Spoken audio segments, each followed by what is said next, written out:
mic, mute the music. There we go. All right, welcome back, Mad Mage. We missed last week because I was sleeping. That's my bad. But welcome, everybody. Let's get started this week. We all start off with an inspiration. You do not have a dice to light up. Instead, there's a very tiny checkbox on the far right of your character sheet on that front attributes page. Death saves, exhaustion, inspiration. Check that checkbox off. Try to remember it with that. And you all have an inspiration to check off there and use for any d20 of the night. You can re-roll and keep the better roll or the worst roll. Inspiration is a re-roll, not an advantage or anything. So there's a chance that it just gets worse. It has done for us on several occasions. Oh yeah, definitely. Often comes out bad. However, I would say that you guys did, I would say, uh, pretty well against what could have been a very big potential team wide. A CR 22, meta wise. What's he called again? An Ulithard. An advanced mind flayer. Extrematon? Yeah, Extrematon. However, we're going to do a recap. So everybody throw me a d20 roll, the three of you. And lowest roll could give us a recap of last week. How did we get here? What? Jesus Christ, Gaz. Out of the gate. Right out of the gate with a 1. Go ahead and throw us a recap through Gaz's eyes. How did we get here? What are we doing? And where are we headed next? Gaz, I'll throw it to you. Our resident bard, riddle me a tale. Well, last we left off, we had just stumbled back into this illithid base and just checked out a few of the rooms that we hadn't looked at before. We found a statue of an old wizard man with creepy eyes on his robes. And then we held hands, and Kurum's palms were very sweaty. I fell asleep for a little bit and woke up quite cranky. And Oh god, forgot. we had a little run-in with some Ettins, and then we came over and who was it? Eames scared the shit out of one of the illithids, and we killed Extermaton. Indeed. A battle that ensued with a lot of stuns, a lot of AoE damage, but a creative wall of force spell separating the party, giving you some time to set up and establish a battle, separating the mind flayers, giving you a little bit of an opportunity to position and break them apart. And it actually went really, really well. You guys killed Extrematon, seeing this large room filled with what looks like kind of scrying areas of Waterdeep until you realize it's not Waterdeep, it's Alterdeep, the creation of Extrematon. This alternative to Waterdeep that he has built, that he has made. This alternate reality of it, if you will. An AI Waterdeep that you all experienced and lived in for a moment. He seems to be using this base to power up this whole operation. But you guys have cleared him out. You've cleared out all the mind flayers. You fought off the Gith. You've done quite a bit here. And there was some talk last week of heading back up, taking a rest, maybe trying to retrieve your friend. But that is where we'll pick right back up here.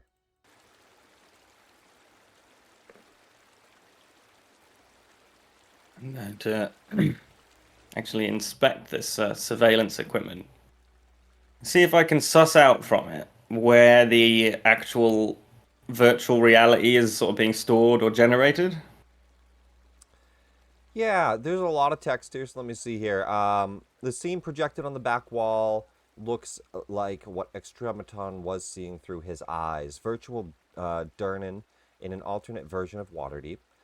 The view changes abruptly whenever he switches characters in the simulation. He's dead now, so it's like a game over, like grayed out pause screen.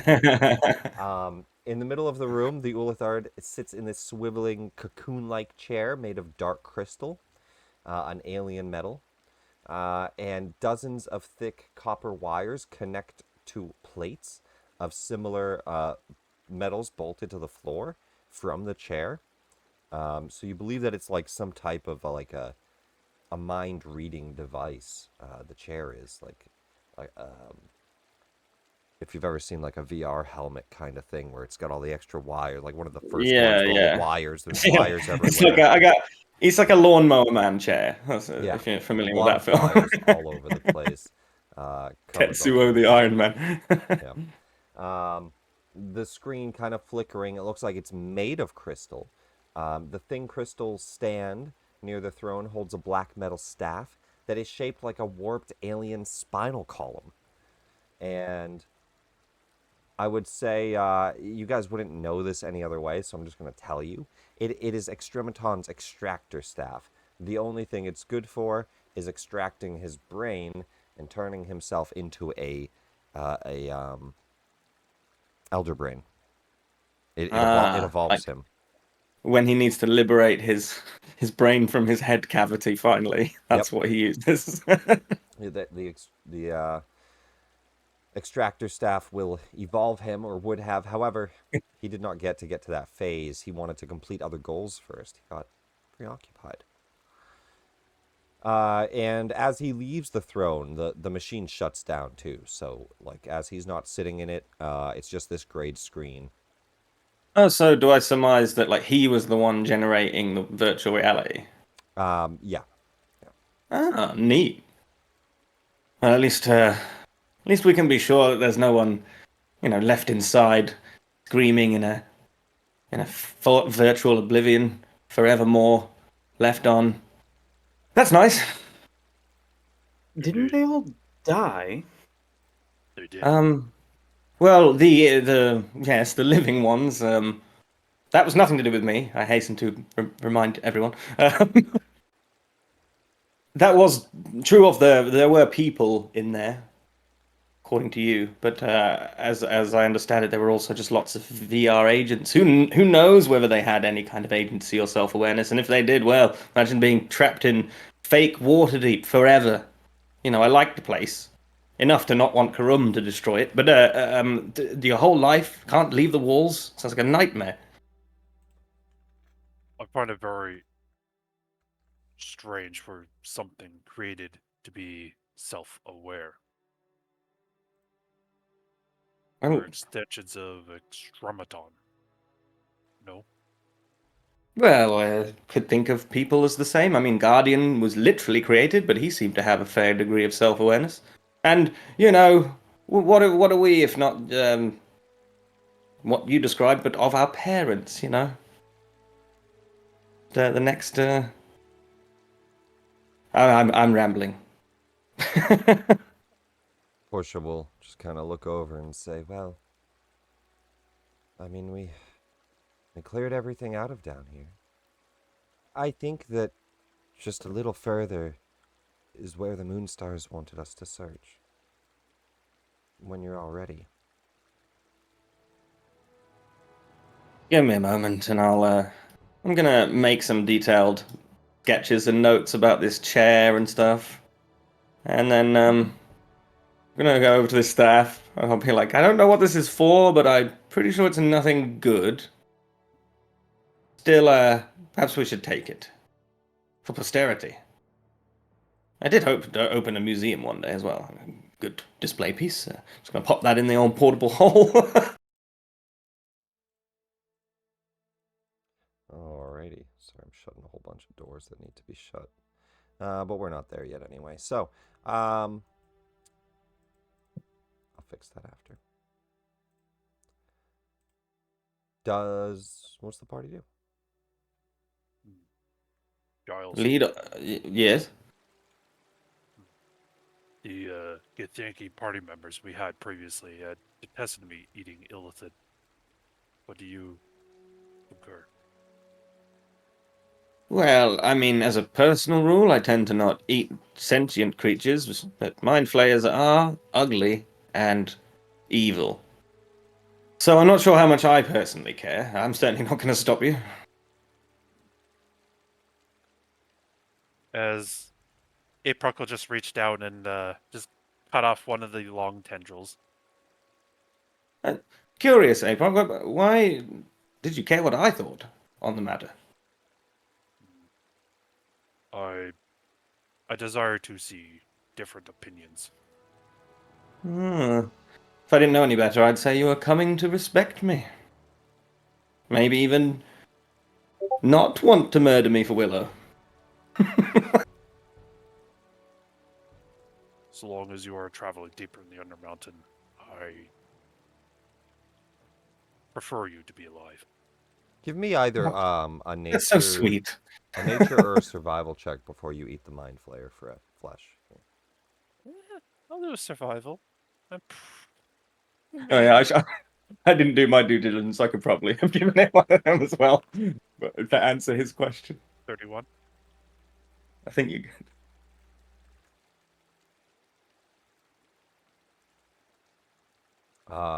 You have a plus 10 on your survival. You're insane. Aproc, you do think you could eat the flesh. You don't think it would taste good. You could always try it, though. Yeah, his memory clicks. He's eaten one before. Just in general, aberration flesh has not been good. Just hasn't. Yeah.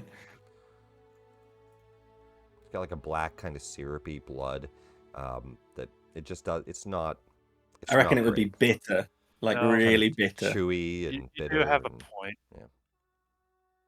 Aprok Icarus. hesitates from cutting off a tentacle. He remembers Grick tentacles, but this isn't a Grick. Oh, does it require me to Aprok make will you leave an it there. account there? Let me try to fix this. Yeah, I'm pretty sure. What's the matter, Aproc? Stomach lost its fortitude.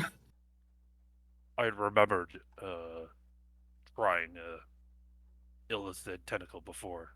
It is not very nutritious. Then, yeah. Rather disgusting.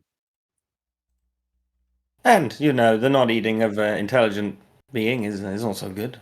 I'd just say on a general ethical standards kind of way. I mean, again, the Mind Flayer is a bastard, but, you know, it's about your soul, not his.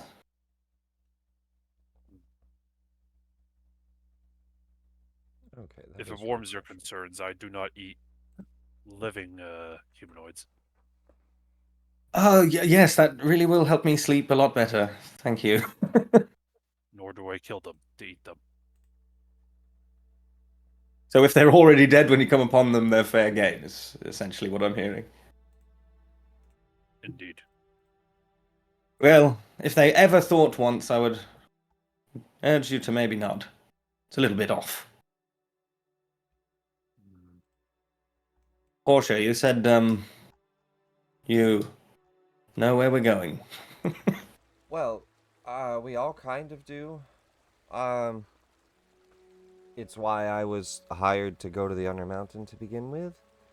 The Moonstar family, remember? Yes, I'm sorry, I'm having trouble concentrating. I got a lot of this in my ear constantly. Right. You wouldn't believe.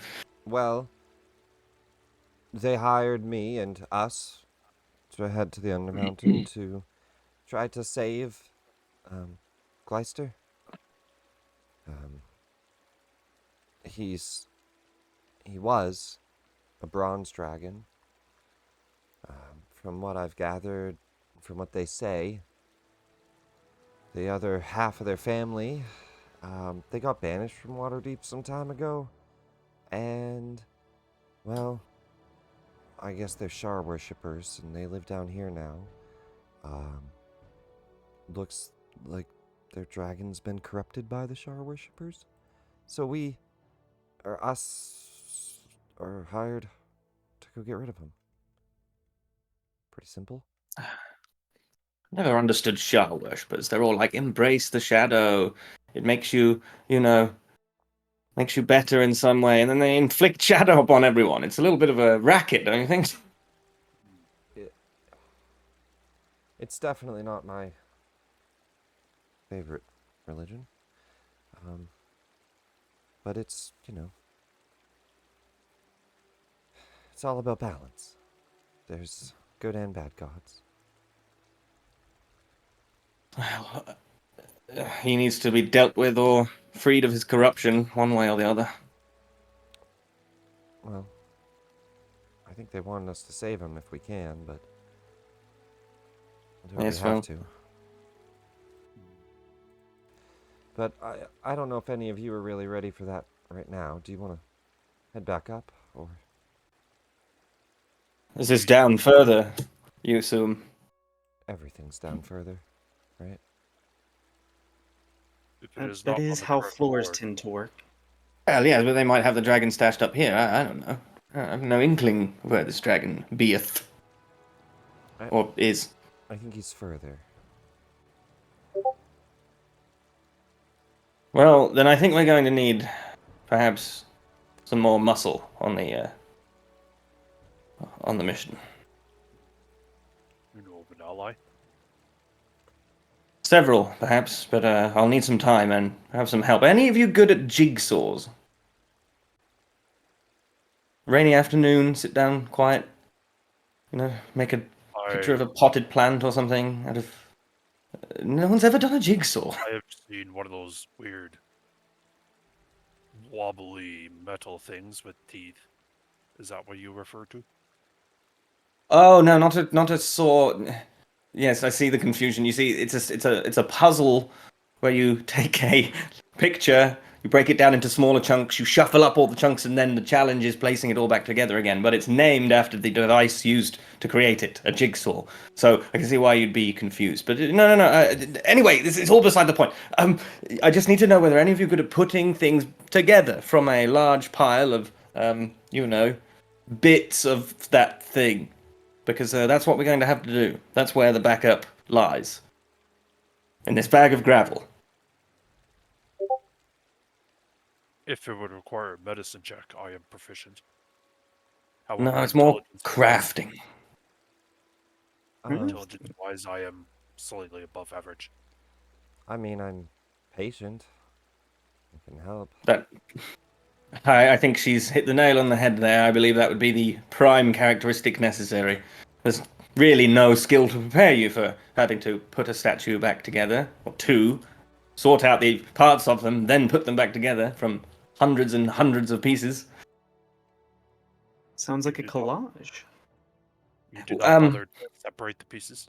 Why don't we go just get a drink and maybe it's not talk that I about didn't. this Yeah. up there? It's not that I didn't bother, Aprog. They were smashed on the floor. We had precious little time to gather up all of them. There might even be regular gravel in there.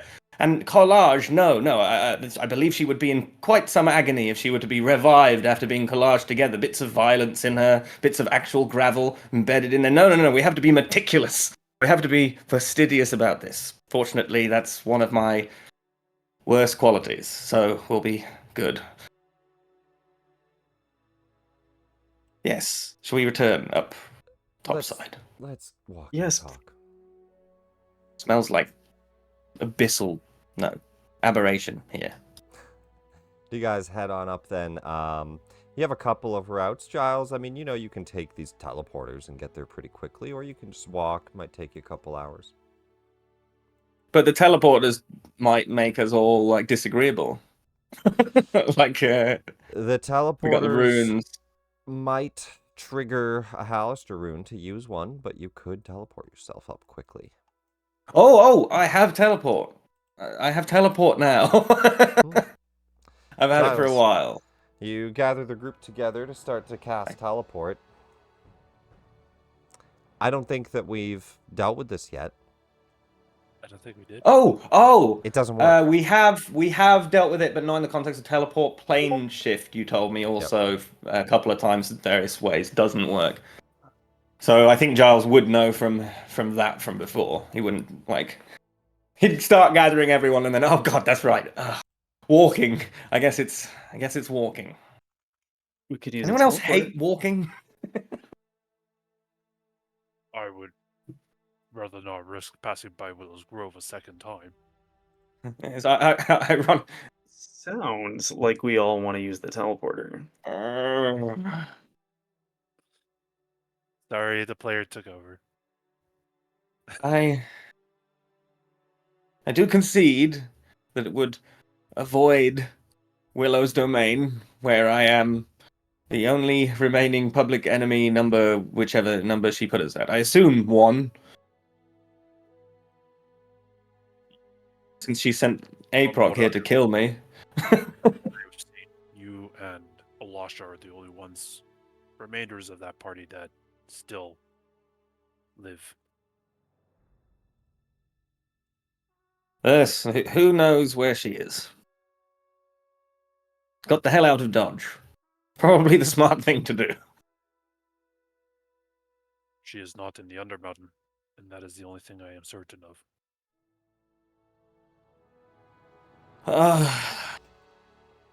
Yes, teleport. I consent to a teleportation. Alright. Oh, I love it having the camera on. This is enhancing it greatly. So then we head, okay, so this one does not get you very far, but this one, that gets you even further. So none of them on this floor you think are good, except for this one, gets you up to floor 15, which actually brings you... We could go back to the Astral Sea and then come in from orbit. You could go into the Astral Sea and teleport. Oh, be- that's actually true. That's a good Might be one. the That's probably the quickest easiest. route. So you guys go up one floor. You go through the teleporter on the Star Dock here, which is a pretty quick route. You guys go up one floor. You go through this teleporter, and you will sneak back into the Star Dock when you're. Is this full scene lighting? No. You chaps, you probably agree that we've had a fair amount of hardship of late. Anyone fancy a bit of fun? Something we can incorporate into what we're doing right now. A little amusement. A unique one. We won't have much opportunity to do. What did you have usually. in mind? Well, you see, we'll be able to teleport from anywhere inside the Astral Sea. Back to Toril, back to the Yawning Portal. I plan to do it, but that means we can sort of drift around in the Astral Sea for a little bit. Fly around in a way that if we all remain gathered, I can still teleport us. I'm pretty sure. Do I need a surface to teleport from? Actually, now that I'm saying all this, I'm thinking maybe you actually have to put the thing on a. The Star Dock is. It's not just like there is a surface, right? It's an asteroid. Right, yeah, but my idea was to just be like, well, since it doesn't matter that we don't have to come back to the asteroid, so why not just jump off and float around a bit and have, a moment's respite and then teleport. But if I need a surface to do it from, I can't just keep everyone together and boom from space itself, What does teleport say? I don't know. Let's read it.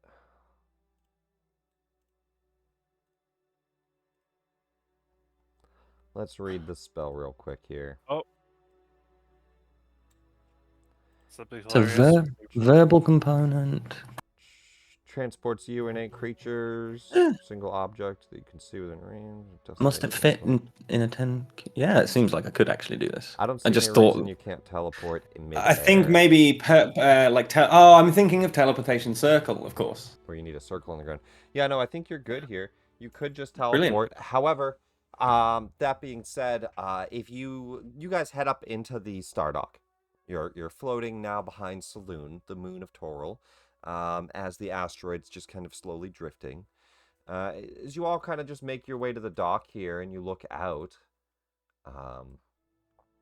you will know that, dropping out into space, essentially, you'll just kind of drift, form your own air bubble. And if you guys get separated at all, it could be very dangerous. That was my next suggestion, was that, of course, we will tie to one another. But, it's a rare experience, and we never we don't give ourselves the time to really enjoy this whole escapade. It's all mind flayers and let's go deeper and have I found enough books? Let's just have a bit of fun, you know. It does sound entertaining. However, I believe this particular asteroid is a point of stress for Kurum. We had nearly died on this asteroid. Karum nearly dies for breakfast. It's hardly. Shouldn't have eaten those bad eggs, I guess. There's also our guardian that perished. More the reason we should bring some joy back into the location. I mean, come on! You also know if you Can't drift have out nothing but bad memories here. into space, you will only have enough air or oxygen that forms around you in this small bubble for just a moment.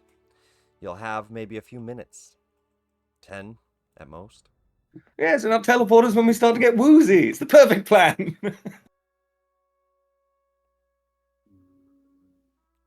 Portia says, why Charles just starts nodding off. why don't we just go get woozy at the tavern and just teleport now?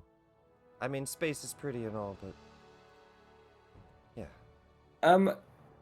To move around in the astral plane is an intelligence-based thing, right? It is. It is.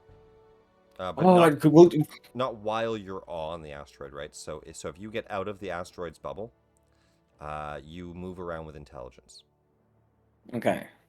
But the asteroid... So does that mean you has- fall? Like, how does the the asteroid has a plane work gravity once you plane. jump off? Okay. So the asteroid has a gravity plane, so you would fall and just kind of like Ye- land like... Yeah, you'd like be pulled back towards the on the- center, on the underneath side of it. the Yeah, ship. yeah. You'd still probably take like 10 feet of falling damage and just like plunk onto the side of the ship. As funny as that would be, it's given Giles wants to just fly off and he'd be like, ah! He'd fall like 170 degrees round. Fine, better for another time, I suppose. I mean, you can just walk the whole thing. Like, you can just walk around Yeah. the entire thing. The asteroid plane's in the... No, The gravity field's in the middle. no, yes, for Portia, we'll get some beverage-based wooziness, I suppose. Yes, fine, and then I'll snap my fingers and teleport us all to the yawning portal. You teleport us all to the yawning portal. I have a verbal component. My verbal component would be Olay! You shout Olay. And with that... Let me see here. No, I mean, I missed the trick there. Teleported. Teleported as a small little stone mouth opens up and you see Hallister's mouth teleported as you all disappear. You will No, not reappear again. here in the Aprox yawning is gonna- portal. Go ahead. Aprox just instinctively grabs his head, preparing for whatever happens when he teleports, and then looks up. Oh, You all simply appear in the center of the tavern as Durnan looks around. Oh, well, welcome back. Y'all need a drink? And Durnan from the other side of the bar just holds up a mug of ale. Several, Dernan, thank you. Place them on this. I'll conjure my Tensor's floating disc over by the bar so he can load it up with drinks. He brings around the table, just looks around, and haven't had anybody make their way into here like that for a while. Last time Well, we were I very, said very word. deep. We do like to make an entrance. Well, welcome back. Glad to have you. Guess you don't need to pay the 1 gold fee to get pulled back up. I should hope not. We just solved the old brain issue you've all been having. He leans Experiencing in. much static recently? Or has it all kind of gone quiet on that front? You did take care of that. Good. I only just recently noticed I've been feeling better. Glad to hear Well, it. they were hijacking your personality in some way in order to pretend to be you, luring people in. Well, with that out of the way, I did offer you all free stay. Food, drinks, housing, it's all on me. And he nods. Would you be amenable to offering up an extra room? I have some work I'll need to do that would be best, kept out of my sort of living space, a sort of impromptu lab workshop type thing. Would that be amenable to you, since we saved the tavern and everything? Yeah, I got a couple rooms you could use. Just empty out some of the beds or something. Thank you. Much obliged. And you guys order some drinks, order some food, sit at the table and chat. We will do, before we do much else, we'll do just a 5-minute break because I'm going to turn on a module to get Cobalt imported and introduced here as we come back. So we're going to do a break a little early just to get this fixed. And then we'll jump into a little story after this. A little bit of narrative telling. But, Ooh. Theater of the mind. stream, we will be right back. Give us 10 minutes.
All right.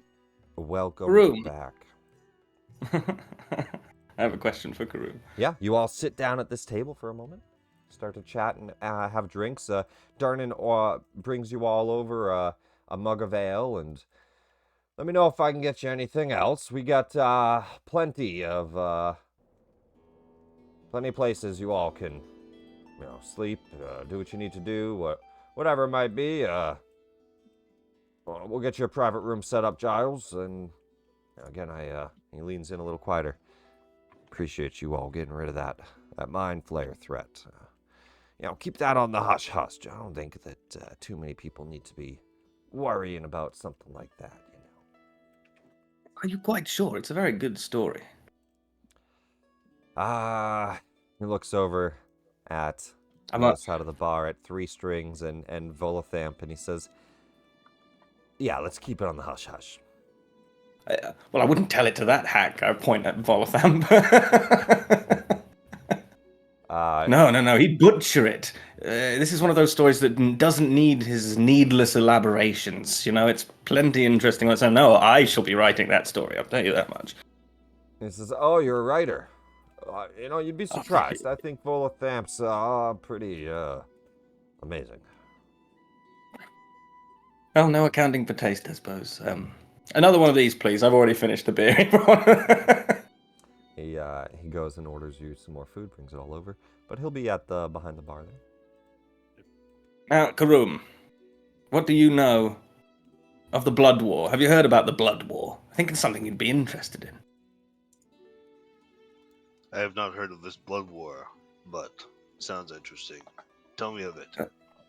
Well, in an eternally raging battle between heaven and earth, where warriors, divine and infernal on both sides, clash in endless combats.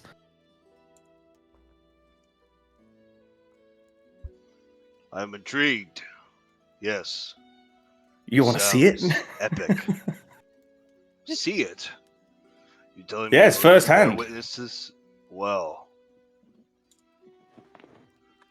I am intrigued, Giles. I mean, from a Sounds safe very distance, of course. You don't want to be on the front lines of that thing, not even you. I mean, you'd last a while, sure, but no one's destined to last very long, even the most hardy of warriors. But from a distance, we'll be able to see a fair bit of action, I would say, while we're doing what we need to do. Excellent, then. Let us see this blood war. You're gonna love it. Intend to show him this blood war. I am of sufficient power now, and learned enough to get us there with a simple gesture, in fact. I mean, I'd need to read a little just to pinpoint a decent location to arrive at, and I'm only going to be within a certain degree of accuracy, but yeah, I can get us in. And, well, I have a feeling we'll have some business there. I mean, I know we have some business there, but I think we'll have one more piece of business. Because I don't think Iscanti's soul is in those pieces of gravel. Sorry, what were you asking? I was more curious on where and how. And I believe I have interpreted that we might be going to the Nine Hells for this blood war.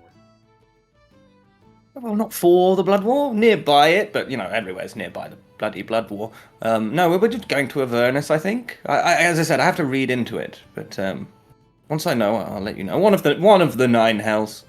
Cobalt, as you're sitting at a table, a strange group of adventurers teleport into the tavern. They sit down. Everybody kind of looks and chats for a moment. A couple people pay some bets.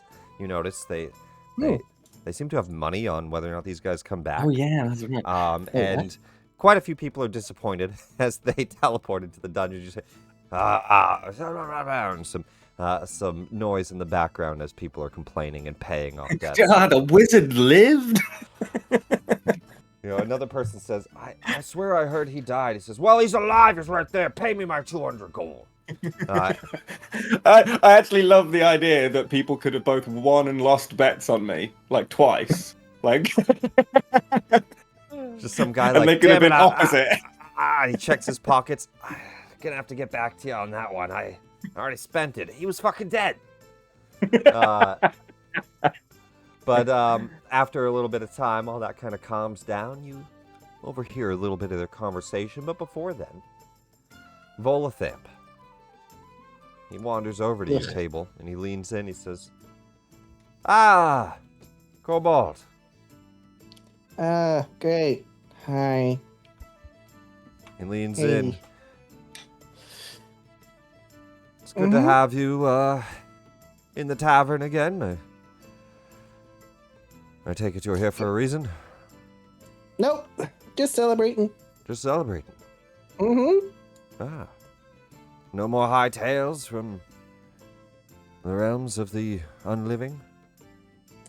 Oh, well, see, I don't know if I want to talk about it much anymore. People are prying into my business, and a lot of people died. Well, but of course, I wrote a whole pamphlet on you. I would imagine Oh, the that's most of nice. Waterdeep at this point wants to speak with you. Oh, that's great. I love that. Indeed, I just sent a second batch towards Baldur's Gate. Oh, great. Well, I'm glad that I am good at sticking to the shadows. Well, don't you worry about any of that. He kind of looks behind his arm towards the party at the table. He says, "You see that group there?" Kind of hard, right in front of me. Yes, I make quite the entrance, too. They might not look it, but all of them, they're the saviors of Waterdeep. Sure they are, just In the like all middle the of a other book. adventuring parties. In the middle of a book that you would not believe the tales I've heard. Once I finish this, I plan to go down to Baldur's Gate and deal with some other things, but while I'm up here, why don't you be my inn, maybe? Go talk with them. Tell me some of your tales when you come back. I'll Just give him a little hello for me, and he gives you a round of drinks. He says, "Bring this to their table." Great. Love it. Well, I just... don't you worry Okay. about a thing, Cobalt. You'll be fine. You'll be fine. Mhm. As famous Oh, as I can know. be for a Herringon in the City of Splendors. You know, Oh, there's that's great. a couple million people here, and you're one of the most well-known now. Mm-hmm. Shrink into your chair. I just shrink. He heads over, leaves you alone. My alerts reduced depletes. No. Great. Well, I'm not gonna drink this. Wait, what is that? What is this Eames? I could barely see what this is. It is You'll have to go find out. It's just a glowing orb. Yeah, it's a glowing ball of magical blue energy. Oh, great, just like me. Well, hi there, adventurers who just poofed into existence. Hello. Rabbit talks. You don't hear this, Kobold. He just surprises his concern with the party. I'll reply verbally to Aprog. Not a rabbit, a Herringon. Yes, Herringon, please don't mistake me for a rabbit. Someone tried to do that once before and tried to chop off my legs, and it didn't work very well for them. Yes, you wouldn't want to make a small purse out of a Herringon. I mean, it would just be cruel. You could do it. It could be done. Could be done. Yeah. Sorry, and what did you want? probably in the process.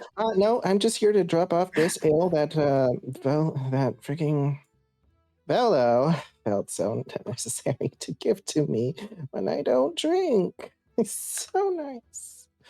Oh, Yeah. he sent you to talk to us, did he? Oh, good, more rounds. And she'll grab one. And he remembered the drinking implement I requested. Thank you. As he will sip his ale from a straw. Yes, one of them has this elongated bendy straw. Yeah. Oh, that looks neat. Forged in the fires of Venice. Wow, that's very specific. Does it make your drink spicy? I imagine it makes it spicy. No, but it makes every drink a mold version of that drink. He lets me drink the ale. Mm. I don't have lips. As he clicks his mandibles. Oh, well, see, Just, I of don't have course, it is lips very either. useful. But what did Volo want with you, and what do you want with us on his behalf? Oh, well, Volo, he just wants stories to exaggerate and sell to the As you're masses. saying this, Giles, a little pamphlet you notice is in front of you on the table. It wasn't there a minute ago. Oh, you don't need to, As you you don't pick need it to up, look at that. and Cobalt tells you Yeah, not yeah. to. No, I totally pick it up. You see the destroyer of the domains of dread, Cobalt the Harengon, savior and Oh, cool. returner, slayer of Strahd, survivor. Tells a tale. What is this? Well, at least you got the last part right. I'm definitely a survivor. Oh, Volo wrote this. Yep. And I Giles, Just can therefore presume that it's mostly of spurious validity, fact-wise. as you're examining it, Well, Giles, throw me an Arcana check. I mean, My favorite thing. A dirty 30. Giles, this pamphlet filled with mostly nonsense, just, exaggerations, bluster, begins to transform in front of your eyes. A magical incantation, arcane in nature, an illusion. You begin to read the actual words upon it. Esteemed adventurers, allies of the realms, the Harpers send your best regards, that your venture into the Undermountain might be a safe one. Take with you this Harengon, for your safekeeping, for your protection, and as an ally in the realm. Further within, you'll find a domain of dread forged in the Undermountain. This hero has survived one before. Perhaps he will be a boon to you. Quickly, the illusion starts to fade again, and you realize the scripture was messed with. So you're I hushed my voice a little bit, and so you're a harper then. oh yeah, Elminster asks me for shit all the time. Oh, sorry. Crap. I mean, You know favors. Elminster. Oh yeah, cool guy. I've heard mixed things, but Well, he still needs to learn to put a spring in his step, but otherwise, he's pretty neat. and he could do with tempering the old run-on sentences, and that's coming from me. Oh, well, after a while, you just kind of look for the words in between the big words, and then you can understand what he's saying. Oh, don't get me wrong, he's better than Volo. He's got far more to say than him too. But that's quite legit. Tell me, have you any experience? You've been in a domain of dread. That doesn't exactly sound like a vacation. Have you ever been to the Hells? God. Let me think. I mean, I haven't been to a fiery pit of hell, but it felt like it. Except instead of it burning hot, it's always cold and dreary and depressing, and there's no sunlight, and your soul can't really pass on, and people aren't really born right. It's kind of fucked up. You've been to Norwich.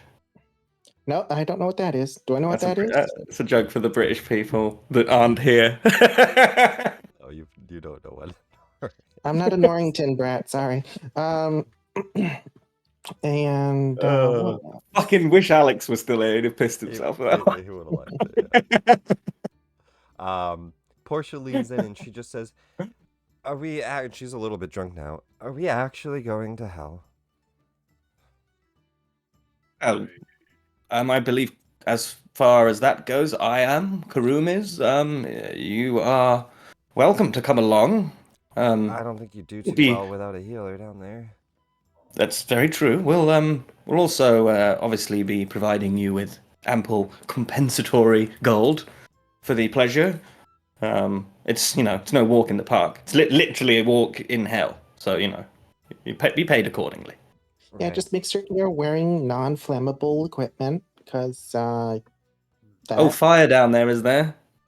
oh, lots. Oh, yeah, I've heard about it. I mean, there wasn't a lot of fire in the domains that I've ventured through, but there was a lot of devil worship, and those guys like fire a lot. See, Aprok, he doesn't get sarcasm either, but not in the same way that you don't get sarcasm. It's interesting. Portia laughs. A What? few moments pass. You guys kind of drink and prepare. Do you guys prepare a ritual in your private room? Well, first we have to spend like a week putting these statues back together and shit, don't we? Like, there's stuff to do for a little while before we actually open a portal to hell. Right? I mean, if you want to try to put the statue, you don't know if you need the petrified remains. You would need them if you did a resurrection Oh. or something, but yeah, you don't know. I mean, I was just trying to cover the bases. I mean, it's possible that you could just get the soul back and that'd be enough in some form. But I don't know.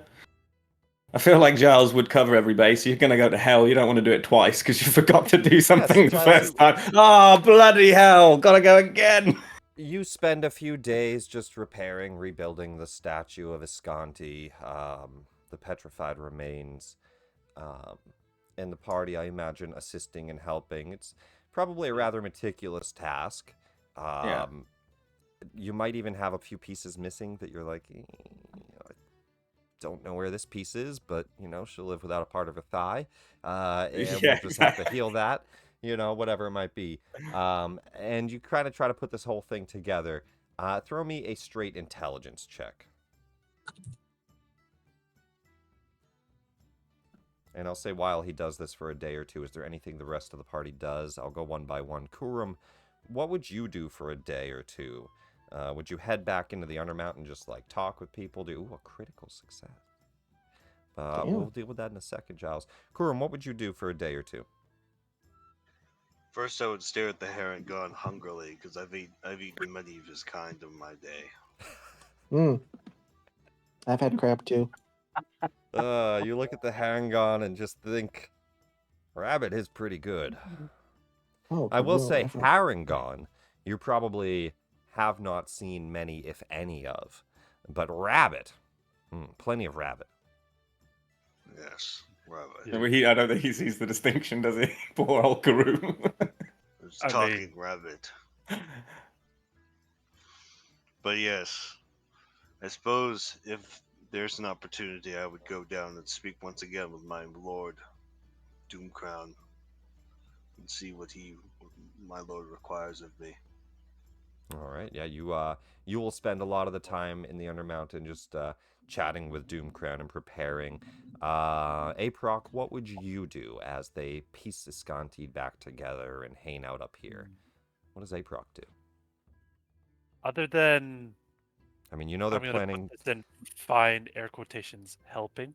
They're He'll planning be- to head to hell, right? And that all that. So what does he do? I think he'll help for the first day, and he might even bring up to Giles who he's bringing back. Oh, like you asking who I'm bringing Yeah. back. Who's being brought back? Well, Willow would know. I say nervously. An annoying twitch of an antenna. Yeah, I as I was going to say, we're having this conversation. I've enlisted your help specifically because you have 4 hands, and so you can hold 4 different possible pieces, or maybe 8, Yeah, spaced out. And I'm like, okay, pass me that one, then pass me that one. And instead of get on the ground, I just pause for a moment as you say that. Could you elaborate? Certainly. You remember Iscanti? Nanoc? I have.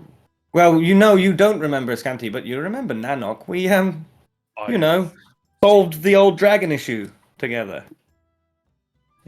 Willow's dragon problem. We solved that. Remember? Do you? wasn't a problem. But understood. That's a matter of perspective, but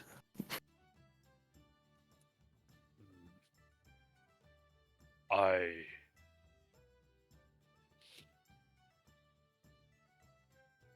believe this is where we part ways. I you refuse to don't help, approve. of course. Why would I approve the thing that has caused Willow so much harm? You bring back the Dragon Slayer. Well, you first, I will mention that he would be absolutely ecstatic to hear you refer to him as that. You know, it's called on outside of just him. Excellent. But I mean, how much harm did we really do Willow in the grand scheme of things? I mean, her forest's back up, her animals are still alive or resurrected. You know, she's a powerful druid. She'll get over it. I don't know why she's holding such a grudge, frankly. It's just a bit of a forest fire. The animal population is unstable. Fish especially.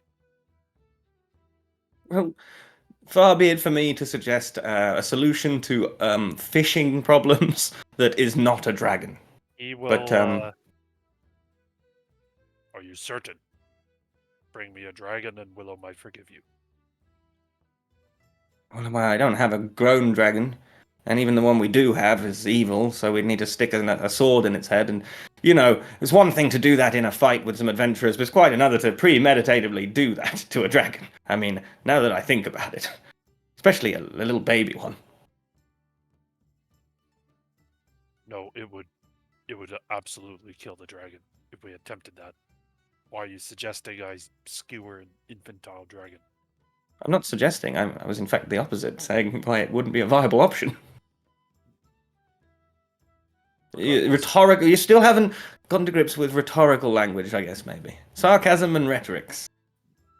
Aproc's blind spots. Good thing the enemy is not one of them.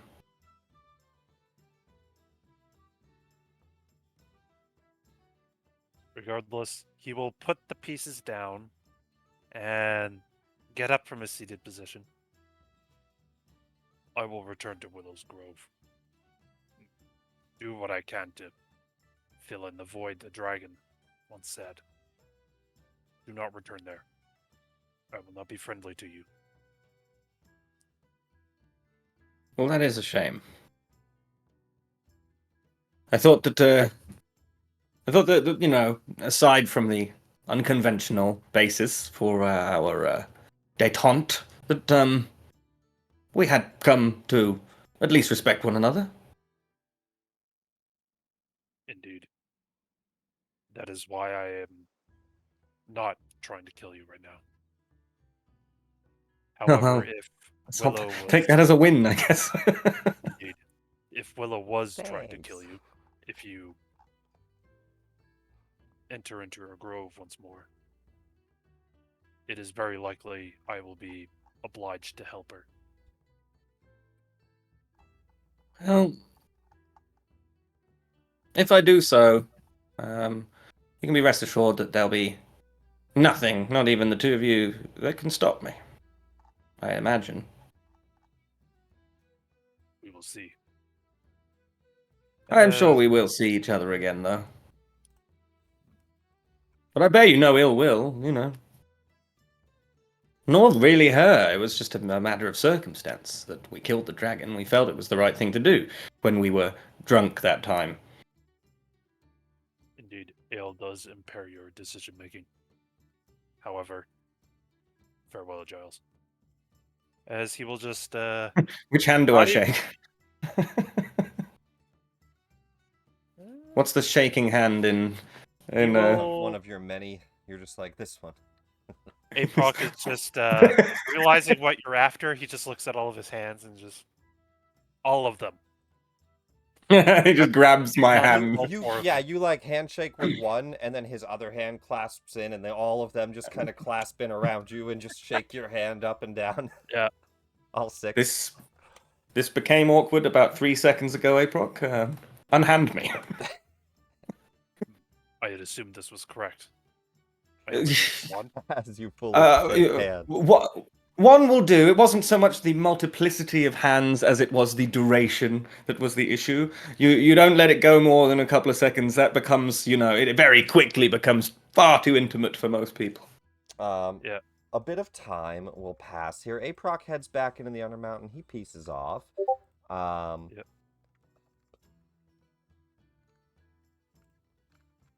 Oh, sorry. 1 second. Just got a message. What does Gaz do for the whole thing? Yeah. Does he take Aproc's place and tries to help Giles put the statues back together? Okay. Just took care of that. Gaz, what would you do for a few days? Are you helping Giles? Are you doing something else? What would Gaz do? I will. Gaz would occasionally help Giles. He would spend a good portion of his time shapeshifting into Volo and hitting on random people at the bar. Ooh. Just Are you trying to like piggyback off his reputation or ruin it? ruin it. I have a question. Hey, ruin that bit. Can I see that happening? And can I determine that that is indeed Volo or not? Gaz, Uh, throw me a deception and a persuasion check. Yeah. Let's see. Persuasion. Not super persuasive. Let's see Not very how my persuasive. deception You get slapped goes. a few times. Yeah, good. You want it to be bad, don't you? And- That's like the and whole thing. A dirty 20 is pretty good. Most people at the bar fall for it until eventually one or two people kind of start to confront you, like questioning some of the conversation and knowledge, and start to like, the fuck is going on here as they look at you. But most of them fall for it pretty well. It's really not too bad.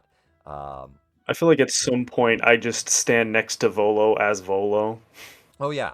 You're standing next to him. He just turns. He goes, "Ah, you're a rather handsome fellow." Oh, right back at you. And probably the nicest interaction you have is with Vol. That's amazing. The rest of like a woman slaps you at one point. There's like quite a bit of like some people. Volo has a bad reputation here and there, and a good reputation in a few other spots in the tavern. But definitely you make your rounds. And Cobalt, you see all of it, but really it's more of just whatever kind of thing. But Reminds me of someone. Cobalt, what would actually let's go to Kurum. What would you do? Did we already do you? We already did him. We already did Kurum. You went down, so you just talked with Doomcrown, Nanoc, your Aproc, you left, Kafra, your Cobalt. What would you do, Kafra, Cobalt? You change your names in Yeah, for Discord. Cobalt. Yeah, Oh, yeah, I your should do that. Discord names. It's not a big deal. Andrew, what would you do?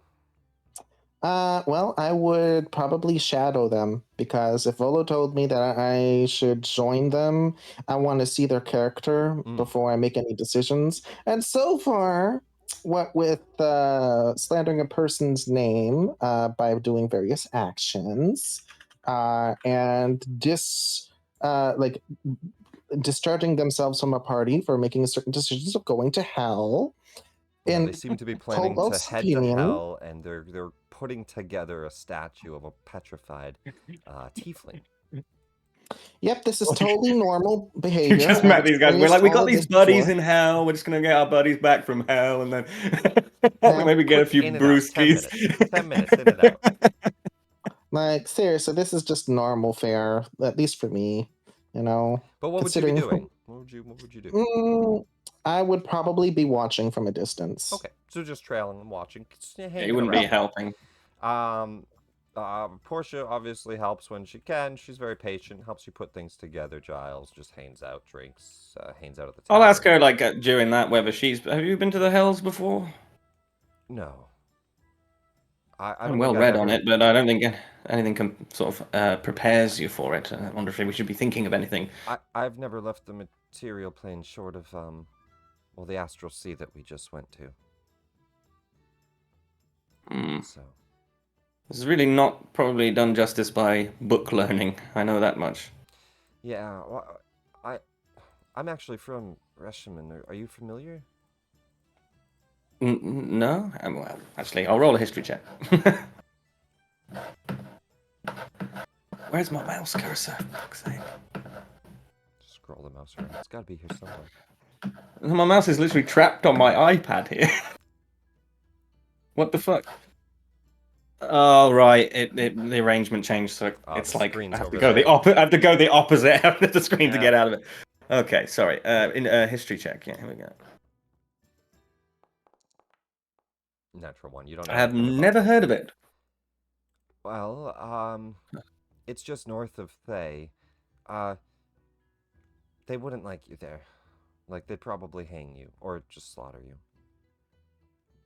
Because I'm A wizard. oh. Seems Yeah. like odd. Well, we had Oh. rulers for a while that were magic users, and there's, like, after the spell plague and stuff, like, they'd probably kill you. Yes, I actually can see how people within proximity to Thay would maybe historically be most likely to Not the... have such a reaction. Yeah.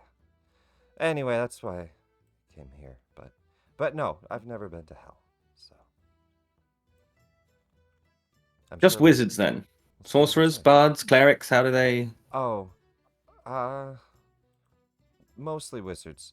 Sorcerers, like, a little bit more innate. Clerics, divine, that's okay. Just if Wizards, people have tried to be magical, it's a try. problem. Yeah. Well, I'll make sure to not put it on my bucket list or anything. Yeah. And why do you bring it up? Oh, well, you just asked where I've been. Oh, yes. Sorry, Just that. Came here. Mostly been in Waterdeep since then. So, sounds like a kind of hell, I guess. But not the hells. it's nice here. Probably shorts weather, though, you think?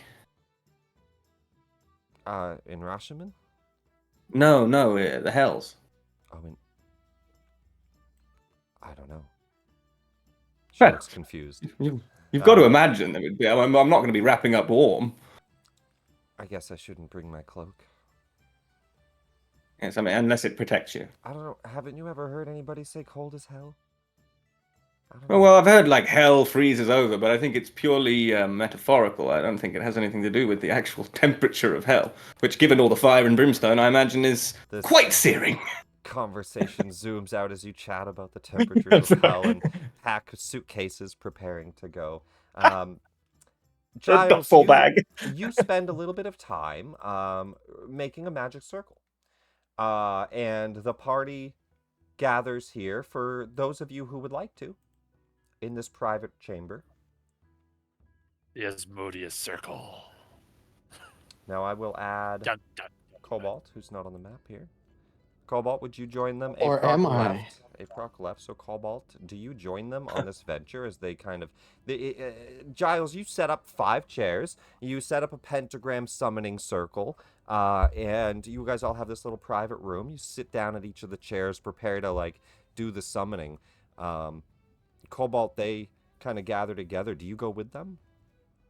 I mean, I'm watching over them, and then I look at this, or if I do see this, it's like, You see them oh, all, that like, looks gather familiar. into this room. Do you follow? Do you talk to them? Like, what is the... Yeah, I'll Oh, follow. I'd actually say so. Shadow Harper, you've been clinging to us from afar, but if you really want to shadow us, this is where we're going now.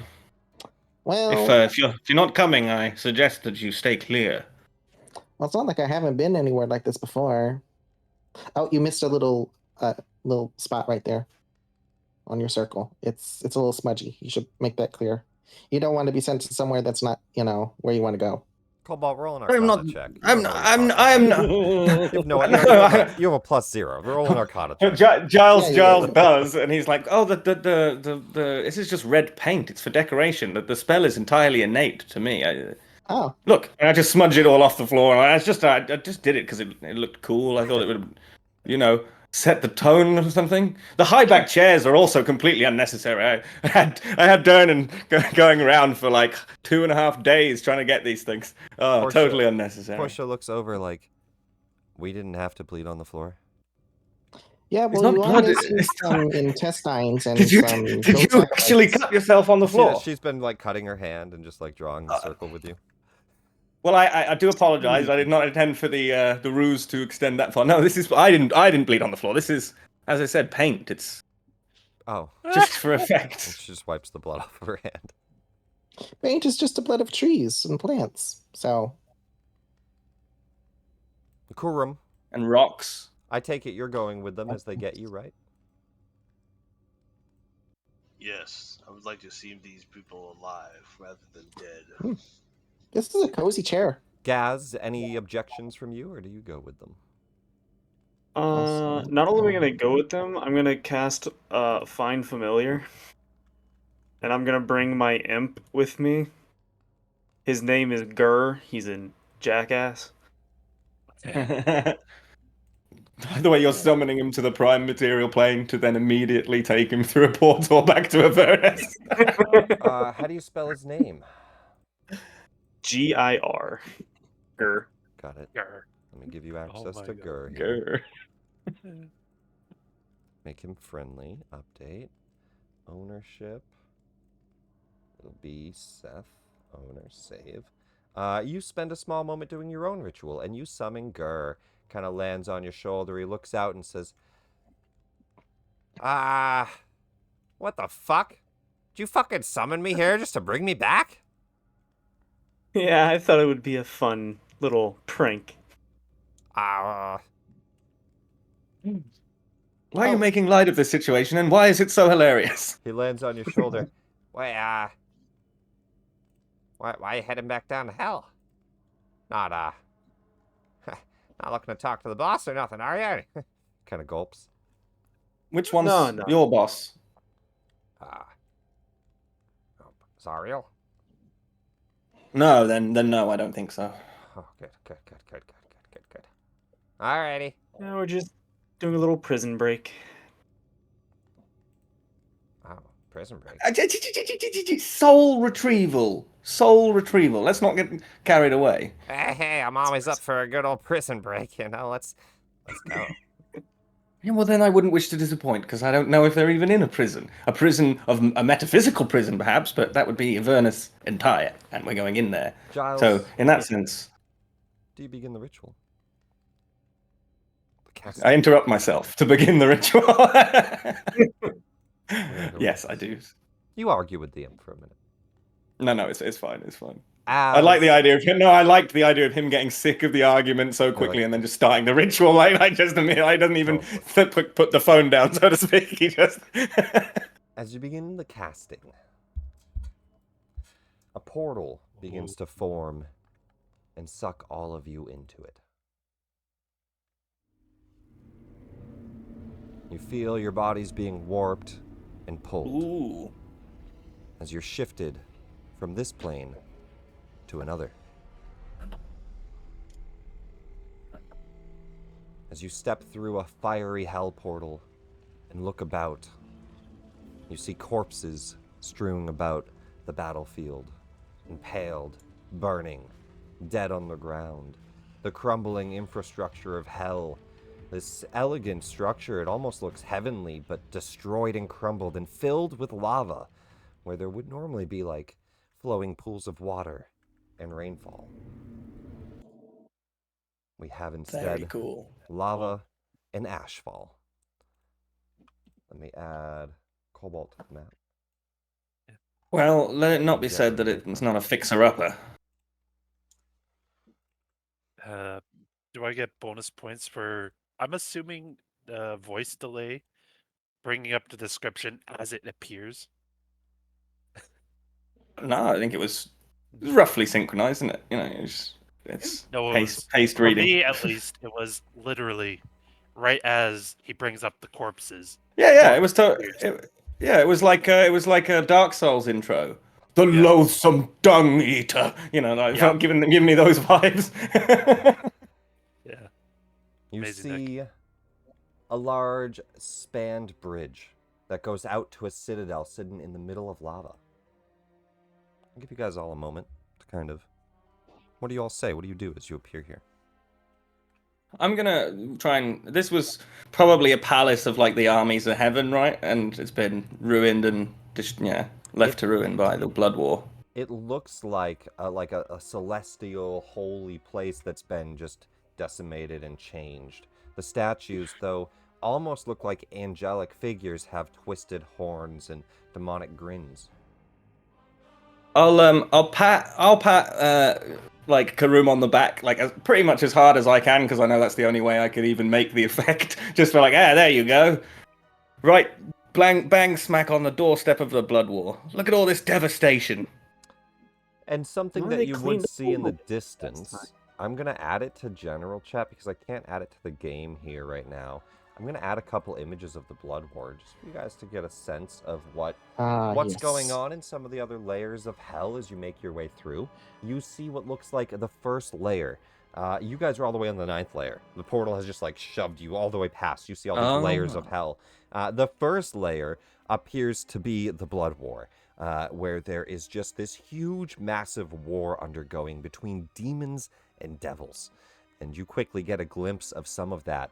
Barbed devils battling waves of these demonic-looking creatures. Portals opening up. Entire armies on either side. Devils and demons fighting an eternal battle. But you push deeper than that. Into the 9th layer of hell. The furthest layer of hell. Asmodeus' layer. Which is where you all What's it find called? yourselves now. Ator? No, that's something else. Bator is all of hell. Let me find what the 9th layer is called. Well, you're not entirely wrong there, Giles. You are in Bator. Yeah. The final layer is called Nesis. Jesus. And I'll actually try to share this image. I'll share just this image. just a query, like how does like we haven't really resolved this like on screen, but like how does Giles know where to go here? How does Giles know where to put the portal? Well, Giles, I would say that between your experience with Iscanti as well as with your experience in magics in general, when it comes to portaling to hell, you only know one location. And it's one that was taught to you for each plane. You know, like a specific common location. Okay. This is the common location. So it's more of just something that you learned innately when learning teleportation and studying magics. So is this one? I get one portal for the whole of the hells. Exactly. Like if Candlekeep was going to put somebody in hell, they'd send you down through this one or something. So. Okay, right. Yeah, okay. We're right on the bottom floor here. You look out over the long bridge that spans the lava pools. Bubbling and boiling, you have to make your way across, around this citadel, eventually to the final chamber that looks like a large kind of demonic doorway that goes into this, almost a cathedral-like hall at the far end. The statues crumbled in the pathway as you step over them, the corpses still all about.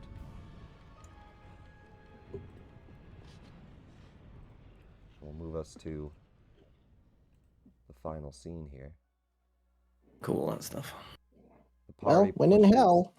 further in, down the bridge. What past is the end of that sentence? When in hell, the end of that sentence is me casting a spell.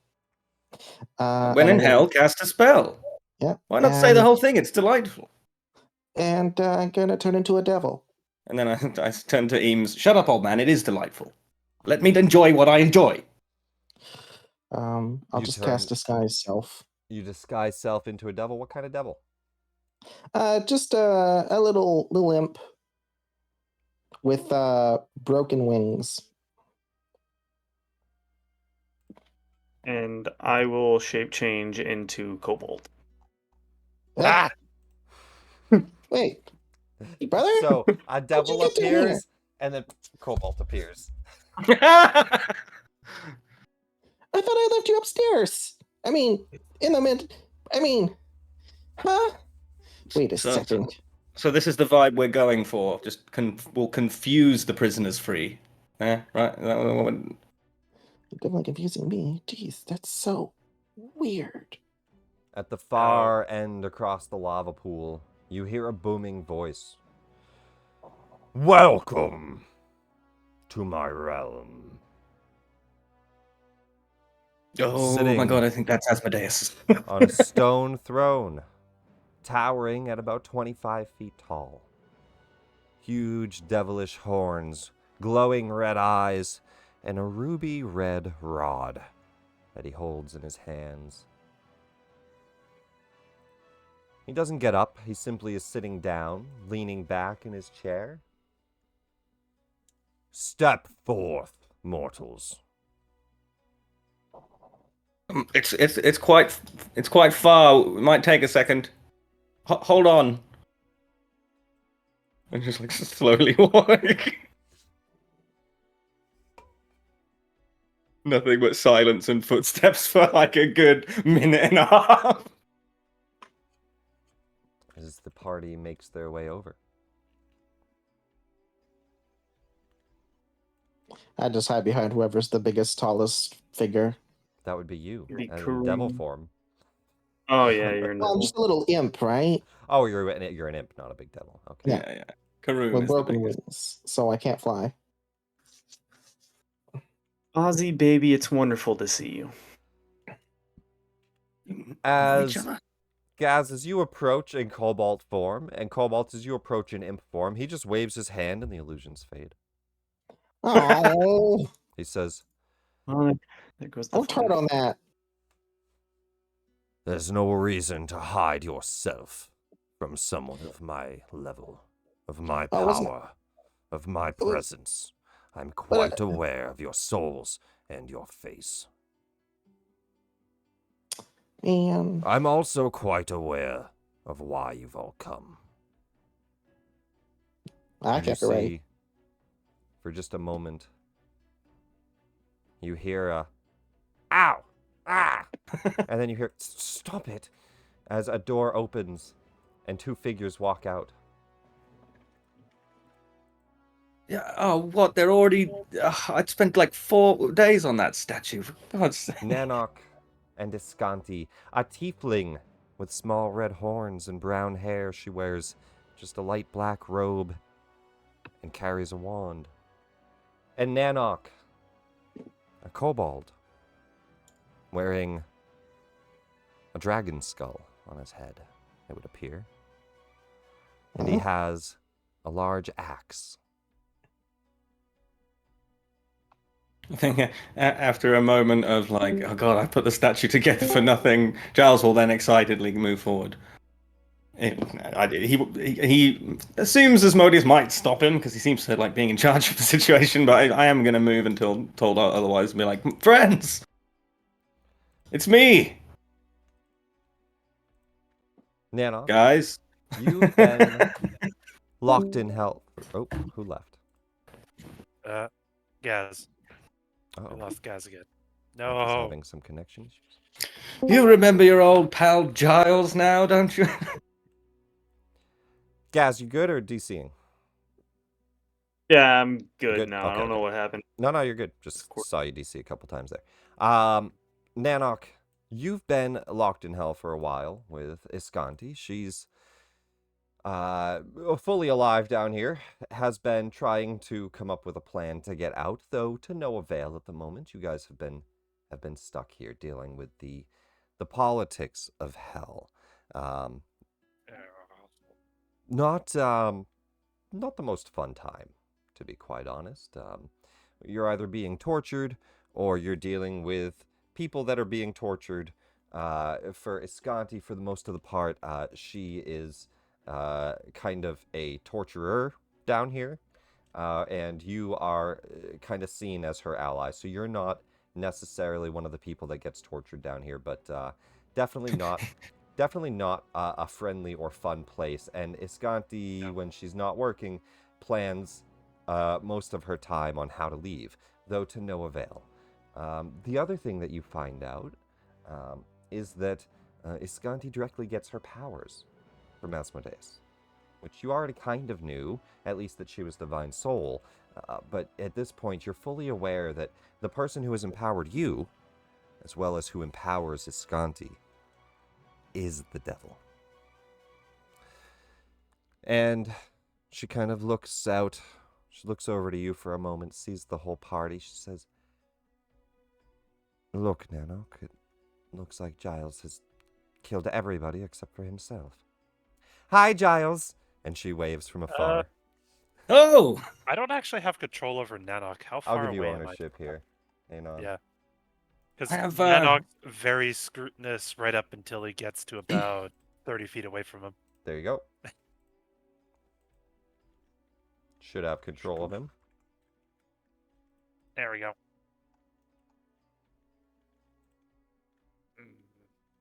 I've come to retrieve you.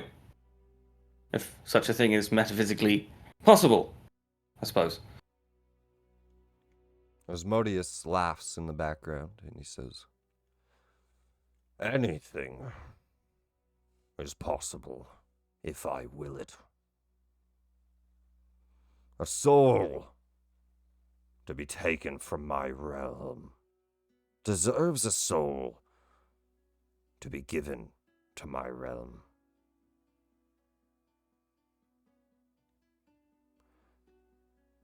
I got so, I start looking I that got, I got so way. many reactions in my head, like the new guy, but obviously I'm not Slightly listening. turning away, getting ready to walk away. The kobold soul. That one is mine. The cobalt? Cobalt? The Nanocs. tiefling soul. That one is her own. I can give you the kobold. If you wish to take the tiefling, you must give to me. I'm sorry, I just want to be sure, because, my name is Cobalt. I don't know if you're saying Cobalt or Kobold. Just want to clear that. At this point, Nanoc will even look over the banister at just a couple fuzzy ears. Cobalt! Yep, Dumb rabbit. you. Not a rabbit. I know you're a Haragon. A phase soul will work just fine. Give upon your soul to me. Live eternally in my hell. And you may take your ally. What's that? Eames is saying something to Giles. And he goes, just hold on a second, everyone. I gotta go basically start conversing with a ball in the corner. For a little bit, I'll come back. All right. You hear an intense conversation. You hear a bit of an argument. Asmodeus looks out to the rest of you. Whose soul shall it be? If you wish to retrieve your tiefling, you may have her. Not it. May I have some questions to provide some clarity? But of course. What kinds of fate could this soul expect to be subjected to? Pulls out his hand as if he's about to unravel a scroll, and a scroll appears, and he unravels it. Cobalt, you don't have vision? Been black screen the whole How time. about now? Oh, hello. I can see now. Oh, whoa. Oh, he's big. As he pulls out a scroll, it tumbles to the ground and it rolls out. He says, "You'll see within the fine print that there's no tricks up my sleeve. Take your time to read your deal." When you say fine print, is that this very small print that I can see, or is there a print finer than that? Just wanted to do my due diligence. You start to make your way down. It's almost like book length, and it just goes and goes and goes. And the further it goes, Giles, the tinier the script gets. I'll take this scroll, and I basically sort of trailing it behind me across the floor. I'll take it over to Eames, and I'll then just start I know it's bad living with me, but like this and this. Have you seen it? You really want that? And I'm basically just continuing that conversation I'm having. Did he seriously come all the way down here to get us out of hell and not come up with a plan on how to get us out of hell? I didn't know he would demand a soul for a soul. I guess, look, now that I hear that out loud, wondering, not knowing that Asmodeus would do that is kind of stupid, but, I was just focused on putting the statue together, which I didn't need to do, and getting here. I didn't... don't ask. Iscanti just looks over and says, typical Giles. I'm sure he'll figure it out. What of the rest of you? Nice to meet you. I'm Iscanti. This is Nanoc. I take it Giles paid you or something?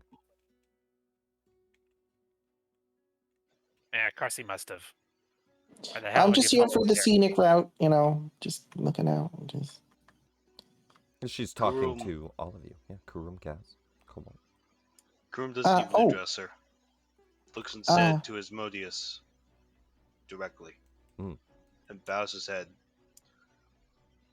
Lord Asmodeus, you grace me with your presence. I wish to speak to you on a matter concerning the fate of Waterdeep. Would you have words with me? Throw me a persuasion check, Kurum.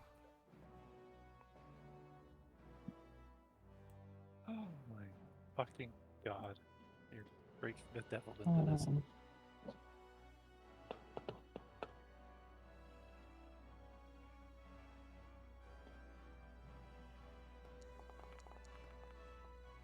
Damn, you guys got hot rolls tonight. An 18. Yeah. He says, your interests in Waterdeep and its destruction baffle me, Orc. I will now allow no such destruction under my rule. My followers are many throughout the city. Their souls are damned to me.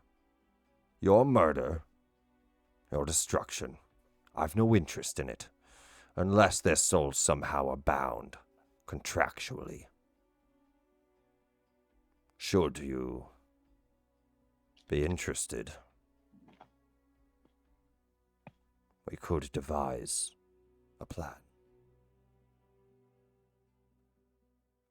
With enough souls to empower me, in return, you would gain my blessings.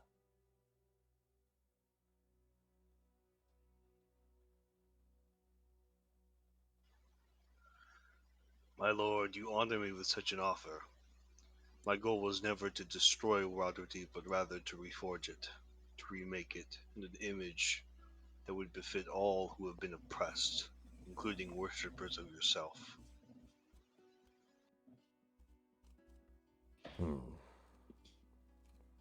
Currently, most of my worshippers work in the shadows within the city. I suppose having a more open, active following could be good. You have my blessings, but not my assistance. Not unless you damn their souls. What if I, good Asmodeus, were to offer my own soul? Would you then be interested in offering assistance to the raid on Waterdeep? A small smirk comes across his face. Very Gas well. dies.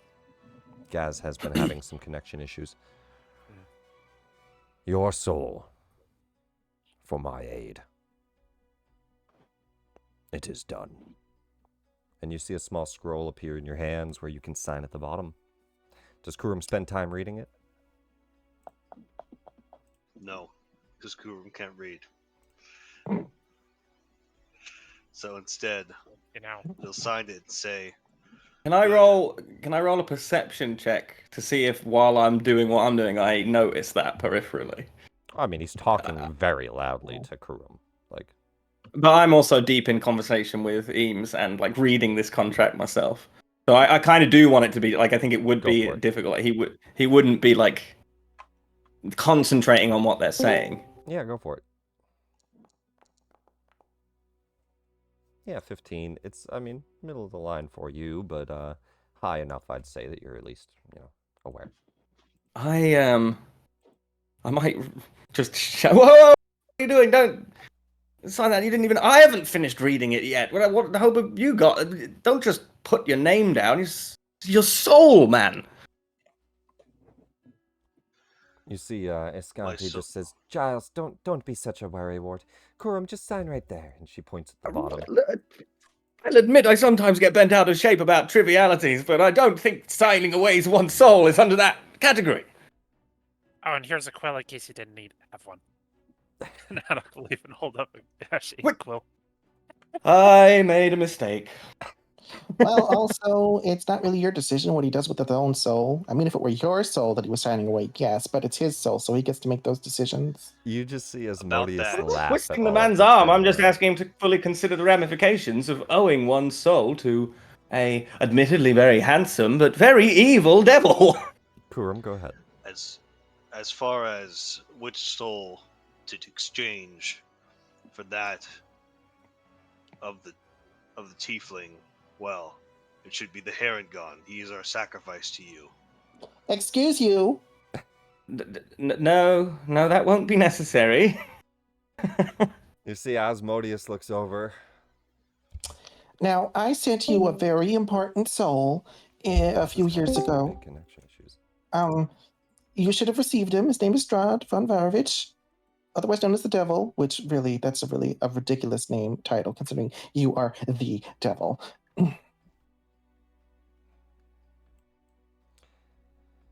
He looks about Also- the room. He looks unamused, and he says, I "A also don't provide soul consent. for a soul. Make your choice." Okay, with my Order of Scribe's ability to read super duper fast, which is it's in the it's in the abilities. Can I roll an intelligence check? I want to find loopholes. I want to get like a real legal overview of this in a way that most people wouldn't be able to. I'm going to properly read through all of it. It might take a little minute. Absolutely. And then I want to Giles. find loopholes. You read over the entire thing. Throw me an intelligence check. Just straight Are up you- intelligence. I'll say with advantage as a scribe.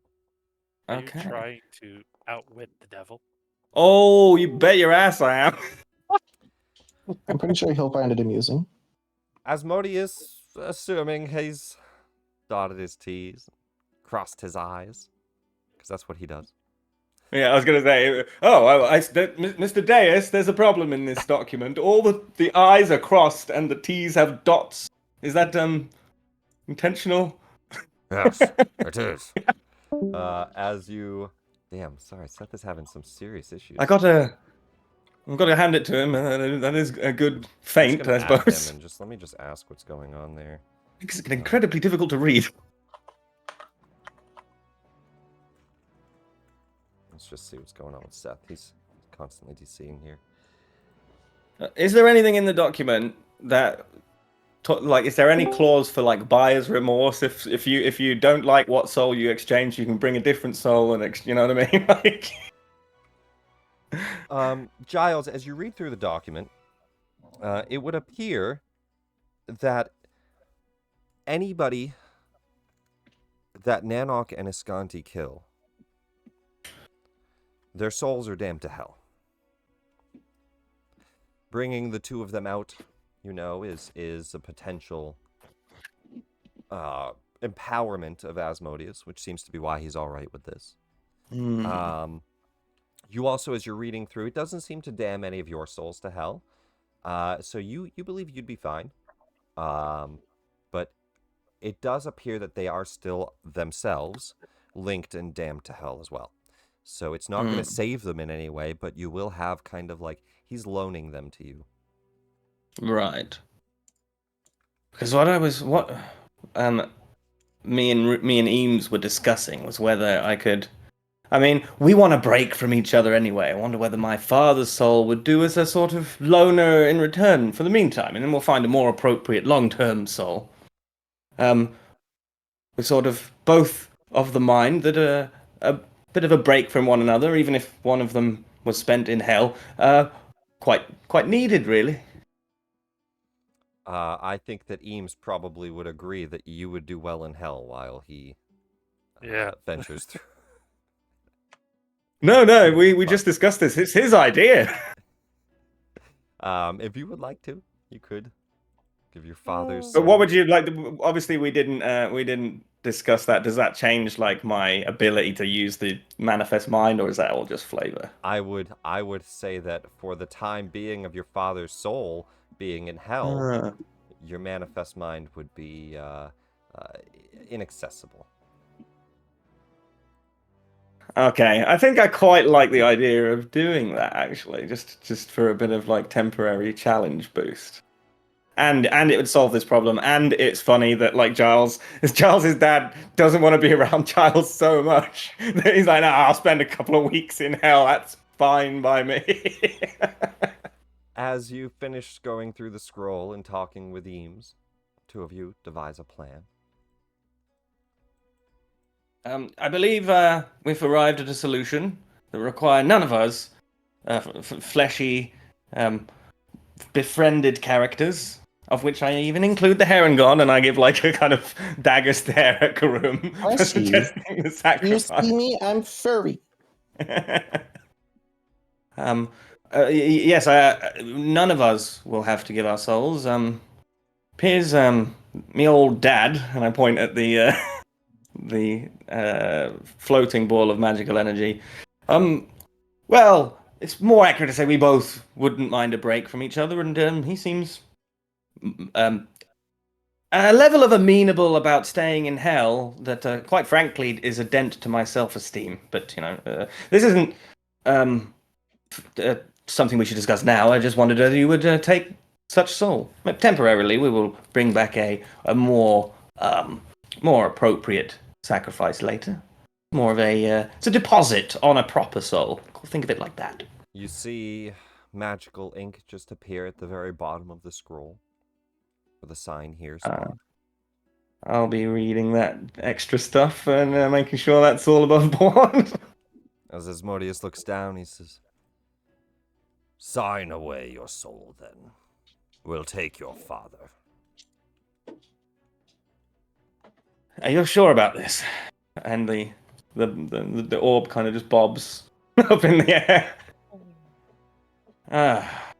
I mean, I'll work on whatever it is. It makes hell a preferable option. And then I sign on proxy of my dad, I guess. I do have. I'd say to the orb, I do have your right of attorney, don't I? I mean, you don't have arms, so it feels like maybe I should. Okay, good. And then I sign it. You sign. As you do so, you see the scripture kind of just burn up and the whole scroll disappear. As Eames disappears. That was unexpected. Iscanti I looks was expecting around. him to soul somebody met like maybe a week ago, or who the hell are all you anyway? Nanoc, as you look around and you go to start to say this, flames begin to grow under each of your feet. Oh. Asmodeus says, "Very well, it is done." And flames just wreathe over all of you. He teleports you out. Pleasure doing business with you. See you Could later, we settle Aussie the matter baby. with the contract with Asmodeus concerning the fate of Waterdeep before? Oh yeah. He would have Kurum. teleported. He would have made a deal with you. So Kurum, for you, he Separate deal, right? Yeah. he made a separate deal. And he did indeed give you a contract as well, Kurum, that you signed. And he already took it. As far as that goes, you don't see any immediate effect, Kurum. All that you know is that he said he empowered you and that he would deal with it. If you wish to ask anything before you go, you can. You can say another thing to him. Sure, he would say, "Would I expect a contingent of devils? What form shall your assistance take?" No. You should not expect a contingency of devils. That would be foolish. I work in much more subtle ways, Orc. Your blades will be wreathed in fire. Your enemies will suffer greatly with each strike. Your hobgoblin army will be empowered. That is what you shall expect. Thank you, my lord. As Racking up quite the list of lords there, Karoom. Fire to be engulfs clear, you away. is Splintered Charlotte allegiances, man. here? As Oh. you ask that and look around, I do. no answer. Mm, We will go you're to not doing your job. the Waterdeep map. As all of you are teleported back in here. It is that night, a few hours later, as if a bit of time has passed that didn't seem to have passed. And on top of all great. of you, I'm invisible to them. there is Nanoc and Iscanti. Now we're back in a friendlier plane. How did they treat you down there? Not too awfully, I hope. Hopefully better than this guy is trying to treat me. Consider yourself lucky, little rabbit. Who were up Consider to yourself me, you're your soul lucky. would- You'd be dead where you stand. And your soul, well, it wouldn't really go very far. Do try to let people finish sentences. Even if you do want to cut them off mid-sentence. I have no idea what Kurum was about to say. Yeah? You make an enemy of the Regent of Doomcrown. Be careful what you say, rabbit. As you can see, I say to Nanoc, as you can see, the people have changed, but the dynamic hasn't shifted all that much. Is it natural for you to Ow. meet someone for the first time and offer their soul to the devil? For personal gain? It was a little out of left field, I'll be honest, Kurum. I mean, we're working on a solution. Shouldn't just throw, well, at the very least, a new hire, but you know, help. You shouldn't throw the help on the pyre, on the altar. I offer anything, including myself, to see this vision of Waterdeep come true. You should know that my commitment to this vision is absolute and insurmountable. There is no price I would not pay to Yes. see Waterdeep reforged in an That- image that frees the orcs and all monsters' beings and creates a new order. That you would pay, not that I would pay. Well, think about it You this think way, I wouldn't? little Haragon. Your soul I- isn't in damnation in hell. That's Yes, true. consider yourself lucky. In my culture, orcs gladly take slaves and offer them up as hostages and would gladly pay the lives of others to suit what their ends. You've gotten off quite lightly compared to what your fate could have been had Asmodeus not been kind to you. Iscanti looks over at Giles and says, "You've made quite the friends. I like them." They are, they're certainly not helping my bad behavior. Put it that way. Don't think they're friends yet. She reaches out to you, Kurum, for a handshake. She says, "Lovely to meet you. I'm Iscanti Eternal, blessed of Asmodeus." A pleasure. We'll shake her hand. So you plan to destroy all of Waterdeep? What was it you were speaking of? A revolution. Waterdeep shall change owners. Just to take it over, then. Yes, well, I've been trying to persuade him to err towards, a certain amount of diplomacy. You're going to have to cohabitate up here or destroy every last one of them, and the second one's not viable. I'm sure But- you've been doing a lovely job, Giles. Well, yes, I know how. Look, it's gone exactly as you expected. And she just smiles. But it's, someone's got to be the moral compass around here, even if it is someone whose moral compass points south.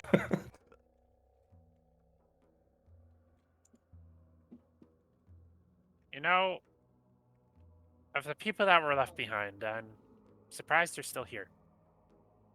Well, I wasn't for a bit. I actually died. If you could believe that. That's rather odd. We didn't see your soul down in hell. Is that odd? I'm glad you have so much faith in me. No, I don't quite know what happened. I think... Do you think yourself I- sinless? No, quite the opposite. No.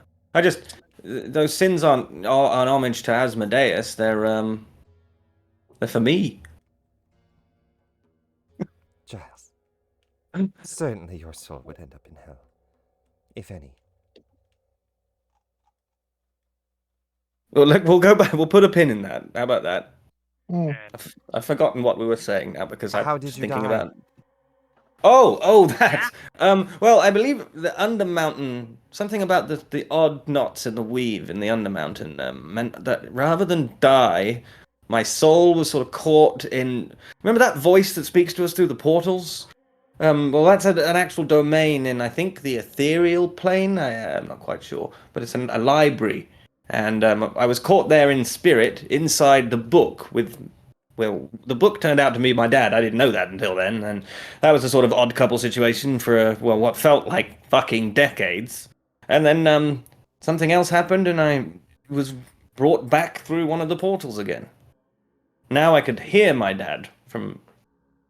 Who's called Eames, by the way. Guess I always knew. Anyway, that hopefully answers your question so far as I can manage to do so. Sure. And she'll look towards, she'll introduce herself to Portia, too. I'm not going to talk to myself. She introduces herself to Portia. And she looks towards Gaz. Says, and who might you be? A replacement Elisha, I take it?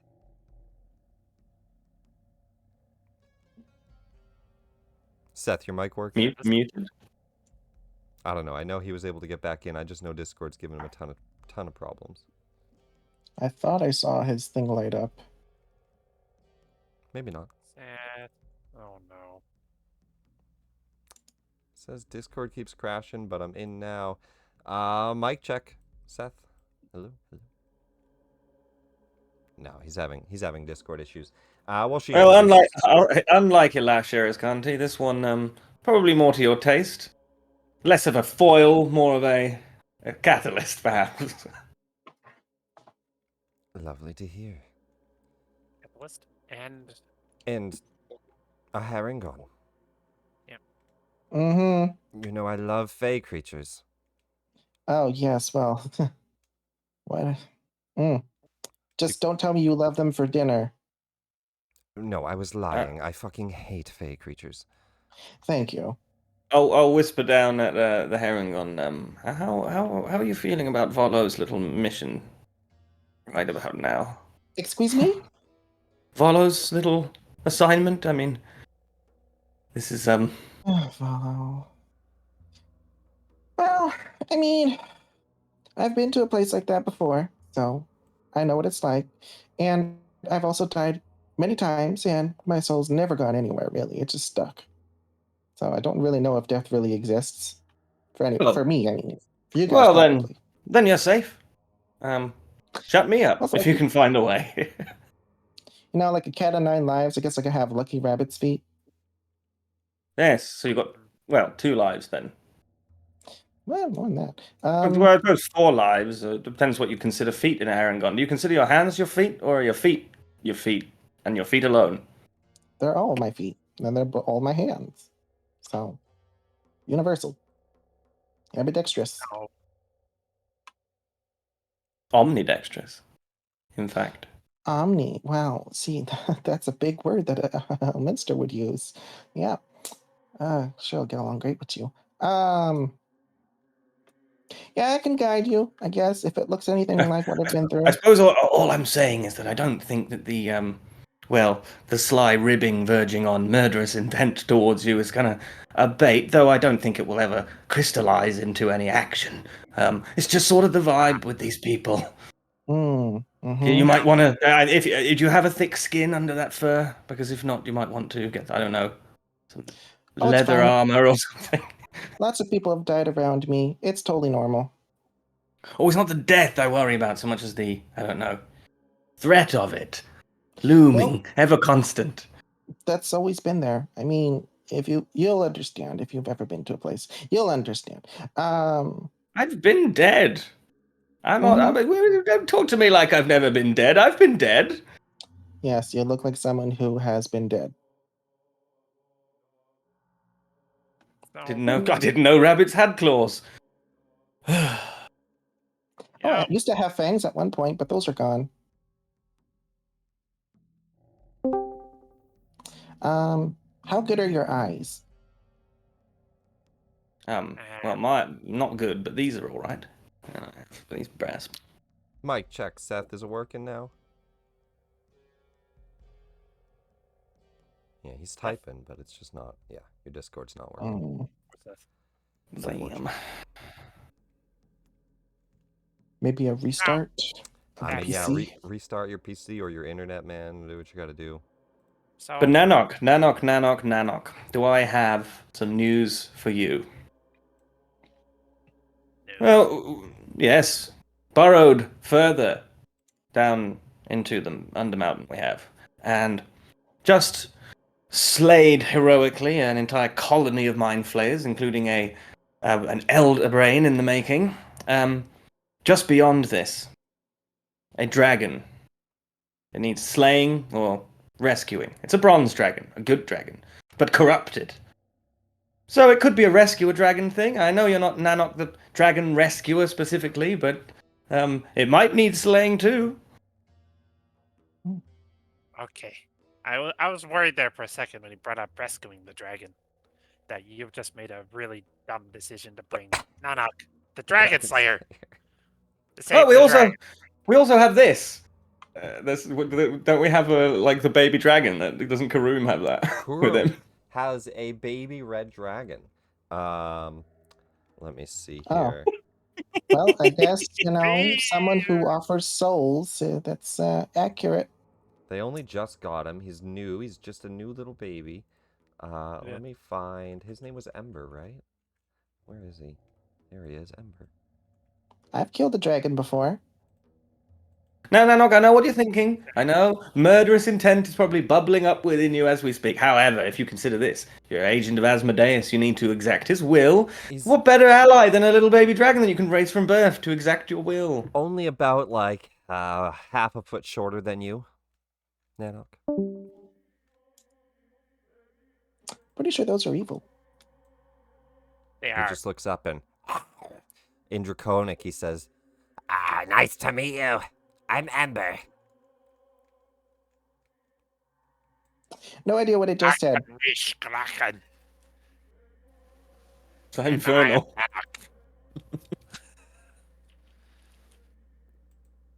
Well, we will be working together for now. He looks over at Kurum, and he says, "You have big axe like Mama Orc." Mama Orc. Oh man, I want to start calling Karoom Mama Orc now. That's like, that's such a badass, Now, such a badass like just to confirm, call none sign. of you speak Draconic, do you? I No. don't think I do. It was on one of my downtime activities, but I don't know if he ever finished reading. I do not. Yeah, No, no, I unless don't. it's on your sheet Perfect. and you don't have it. Doesn't look like it. Doesn't look like anybody here. Double check Gaz. Hey, could you tell him that I am not a meal on wheels?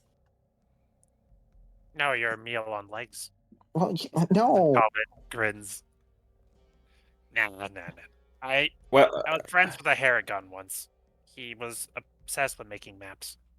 Are you mapping Undermountain? I've done some map making before, but it's not really my passion.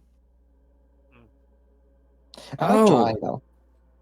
Yes, we adventured in the Undermountain with a Haragon, didn't we? Wait, you forgot? No, well, no, I wait. forgot.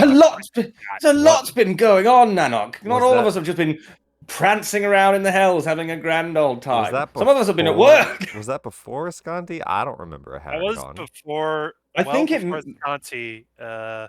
Yeah, there was a Paragon for like 3 sessions. Yeah, 2, I think.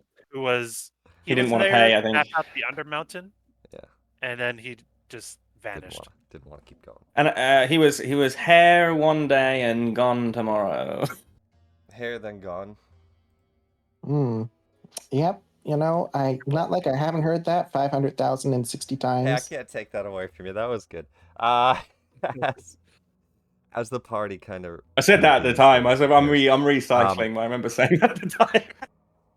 A couple things. I think Kurum stepped away, but he has to level up to 15. I need to level up Portia to 15. Gaz is also 14. You need to be 15, but I don't know if he's here now. Yep.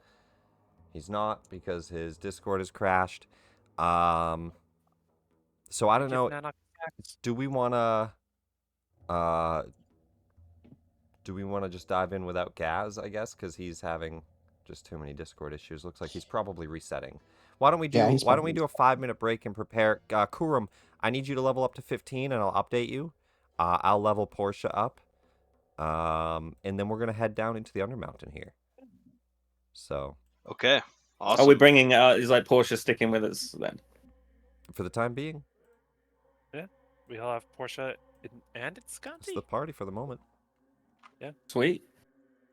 And a baby dragon that Nanoc is absolutely just tolerating for now. He's smaller than me. That's why he's tolerating it. I'm going to enjoy if we get to a point with initiative. And a manifest mind less Giles. I That's an will throw interesting up a situation. 10-minute break because I've also got to run to the bathroom. But we'll do a Okay. 10-minute break. We'll get the imports done, and we'll jump into the Undermountain here in just a moment. And Awesome. hopefully Gaz resets and we'll have him back. But if not, we at least have enough people to get started on this next floor. I'll be right back. All right. I'm gonna have to start It is a spending shame a that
that I got Nanoc from was based on a Cubone Kobold Yep. Barbarian. Yeah. But Cubones wore the skulls of their this dead is mothers on their head. good Welcome news. back, everybody. I'm Not his back. dead mother. Let's get the level 15s. I know you're talking, but let's get the level 15s imported. Let's get updated really quick here. So, Karum, are you level 15? Are you good? Yes. God, Seth is still having disconnection issues, man. Maybe try on his phone instead if he has one. Seth. Yeah. Yeah, in one of his sessions, he made at least 60 seconds of screen time before his camera froze, and it's like, oh He shit. doesn't need to do camera. Just don't do No. camera. Mm. Don't do camera, just try voice. He had Alright. been. Karum, I updated Disconnected still. you. Gaz. Gaz has to hit 15. Gaz needs to be 15. And I'm just gonna move us. We're gonna spend a night here or two, for sure. Like at least tonight. Yeah. You one's guys strong. long rest, so you guys can all long rest. Yeah. Before we hit any major combat, Nanoc is missing a couple things. Mhm. One I couldn't add, and one I didn't want to for mechanical reasons. Mhm. His Dragon's Wrath weapon. He's missing. What weapon do you have? What weapon are you supposed to have? It was a Ascended Dragon's Wrath weapon, but it was a battle axe. Okay. And the other thing is just what I spent my whole 1,000 gold on. A spell component.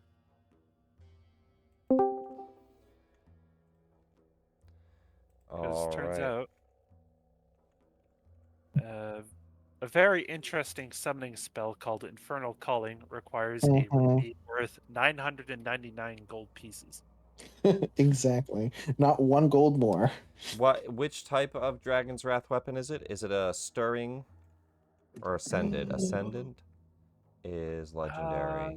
Ascendant is legendary now. No, it is Stirring is the step rare. below that. Very rare. You So have my weapon? Oh, weakened. Weakened. Yeah, you have weakened. Wakened. Yeah. Thank you. And then what we'll do is we're gonna edit it to. You said it was a battle axe. Yep. We're gonna just edit Is it it- to be battle axe details. Hello, Gaz. Hello, Seth. Hello. Check. Hello. Hey. Hi. works. Okay. Glad that Yeah, works. do you have Kafra's weapon? I think it's a step down from Kefra's weapon. Yeah, it's a step down. It's one level below, but it is the Dragon's Wrath weapon. Yeah, I mean, Nanoc's whole stick is I want to murder dragons and steal their power. So Yep. Accurate. I also have a D8, D10. dragon's related weapon in So my it's inventory. all the same there. Magical, versatile, identified. Yeah, it's all the same stat-wise. You're good. I was wondering if you could also change, because it also has elemental damage attached to its attacks. Mm-hmm. Lightning damage. No. I added the Dragon's Wrath weapon.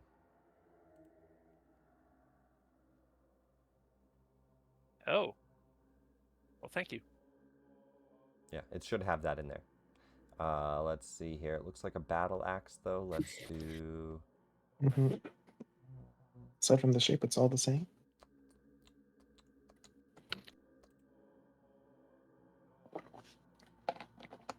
I'll just do that image for now.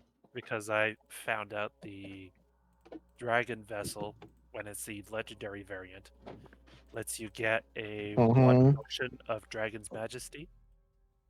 Oh. Yeah. And Yeah, that should work. You have the other Kobold formula for the elemental damage. You have the damage for one-handed, versatile for two-handed. Yeah. Alrighty. So let's jump right back into it here, guys. The party groups up. You guys start to prepare to head back into the Undermountain. You have a long rest ahead of you. So make sure you've all long rested. You should all be level 15. And you should be good. Portia, I need to level up super quick here. Features, we're going to make her a level 15 cleric. Complete. Dexterity. And spells I'll Jeez. handle. She can just prepare a little bit more, I think. No, she's at the same. She's got 8th level spells. So let Okay. me import her spells then. Let me just go do that really quick. I'm going to have to update her. You guys can chat about whatever we might want to do before heading down, but we're going to head down to the Undermountain here in a second. I would definitely at some point be like, "Oh, Iscanti, I have these for you," and pull out of my portable hole a statue of her, a life-size statue of her, and a life-sized statue of Violence. Oh. That's creepy. Why do you Now have that those, I'm- Giles? Well, I mean, I don't know what they are now, but they were your petrified remains. I thought I might need them for the resurrection, so I lovingly reassembled the whole thing. Took fucking ages. They're nice. Well, they're yours Nick, now. I mean, I've got no. did you see my message about Kroom's AC? No. Where'd you put the Um, message? Just in game chat. in game chat, but it should be 24. It's currently stuck at 22. Okay. No problem. We'll take a quick peek here. Let me just Midi-QL AC update. bonuses don't work. Don't worry about it. I'll take a look. Let me just update Portia on her spells super quick, and then I'll take care of you there. Let me just go down. Known spells. Prepare 8th level. Really quick here. We'll hit it up with a holy aura. All right. Let's go ahead and import her spells, and then we'll be good. Sorry, guys. One sec. No Boom, problem. boom, boom. Done. All right. Good enough for now. Oh man. Oh, we lost gas again. Fuck. Your AC, Kurum. You have base of 10. I think that's giving you your armored defense. So you want to be wearing your armor, right? So let's change that. Effects, unarmored defense, turn it off. And then go to equipped armor.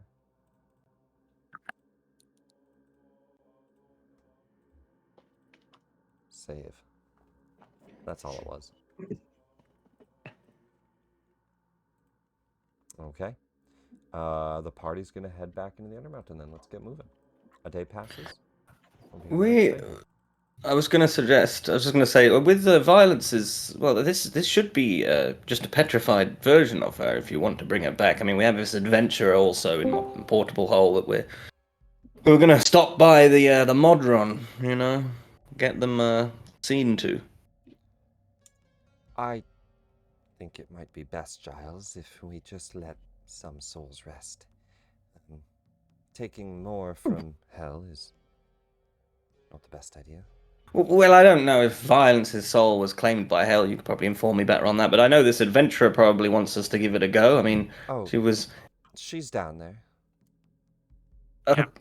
Okay, that's dark. But nevertheless, this adventurer, we owe her a service. Well, I mean, for goodness sake, we rescued her from the maw of, well, the ground itself. I don't really know what it was, but it packed quite a wallop. Well, I suppose let's save them. Meta-wise, I think that was Gaz's friend, right? Yeah. Yeah. As his friend, a dragonborn. Ah. Wait. Oh yeah. Wait a minute. What is this thing? Oh, I forgot. There's one other thing you see on Cobalt. He has a ring on that looks like it's made out of dragon scales. Just that small little thing I forgot. This is a statue of someone we found deep in the Undermountain. Well, that's quite obvious, but I'm not familiar with the race. It's a dragonborn. You're not still persuaded. I thought we'd. Now, I've never seen a dragonborn.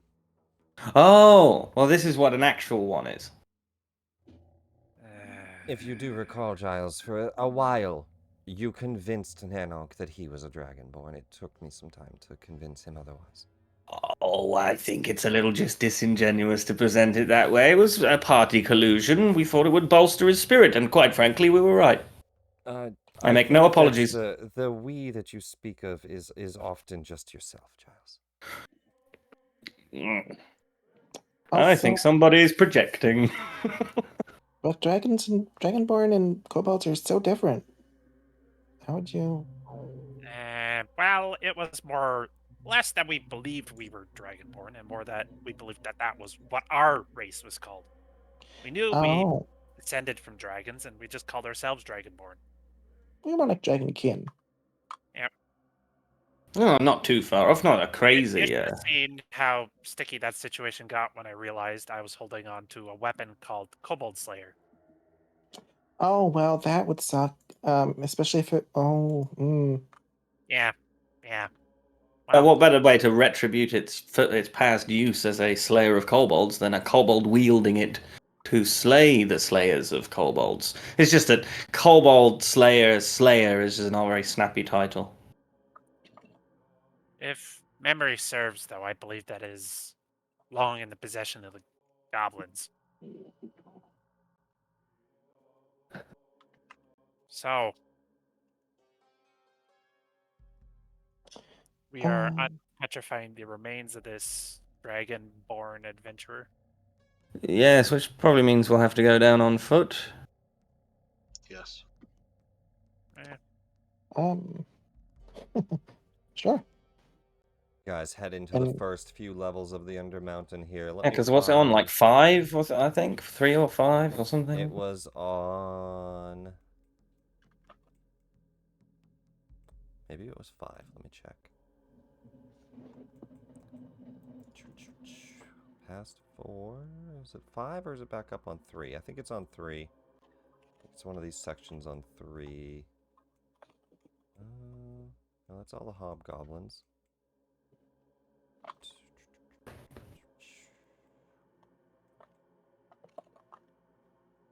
That's not it either. Maybe it's 6. It is... Oh man, where the fuck is it? 4? You know, I checked 4. Oh. Yeah. Let's try... It felt like it was back there, but it must have been much later. Where is 7? Did 7 get deleted, or is it just not on there? Let me check here. There. Level 7. Let me view level 7 here. Oh, it's gotta be earlier than that. Is it on the first fucking floor? No way. No.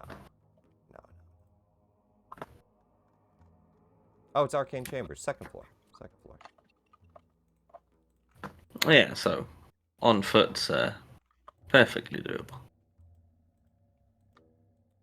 The party finds the Arcane Chambers on the second floor here, and a Modron that is just walking in circles around some petrified remains.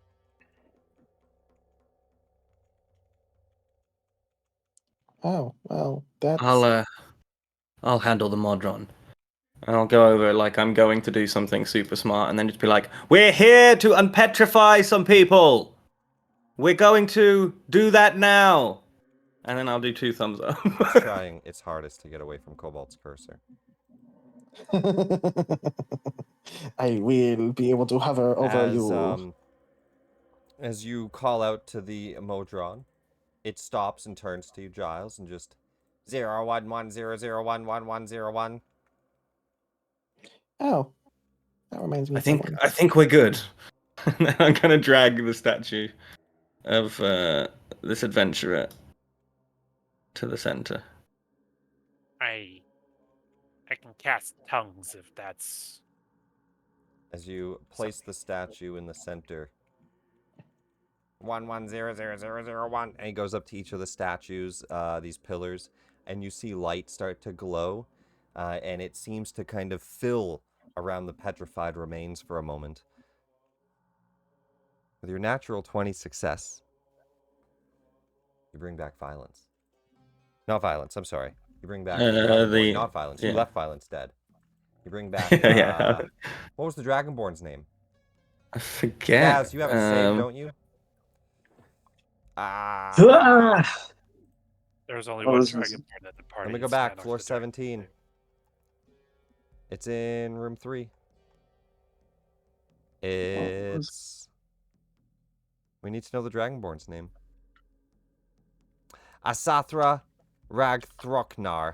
A female Dragonborn. Ragnarok. No, I remember that now. Yeah. Sathra. Gaz, I don't have art for Asathra. Let me find a Dragonborn here. Oh, before we go any deeper, I just wanted to, as part of the few days we just spent up in Waterdeep, I would have taken all of the corpses out of the portable hole and tried to find out where they're supposed to be. And if I didn't, then I would have left them with, clerics and stuff who can see to that Until we business. have art, this will be Asathra. We're going to give her name covered by anyone. Just don't want to be hauling corpses around. Most of those corpses were drow. What was the other thing, Giles? Oh no, I was just saying that when we were up in Waterdeep just now, as part of that downtime, I would have taken all the corpses out of the portable hole, tried to find connections, like use Dernan maybe to find out who some of them were, and if I couldn't, just left them with some clerics or like House of Healing or whatever, wherever you'd leave something like that. Find a few corpses out of there that it seems that Dernan definitely can take care of, at least recognizes a few as adventurers. Some of the others not as much.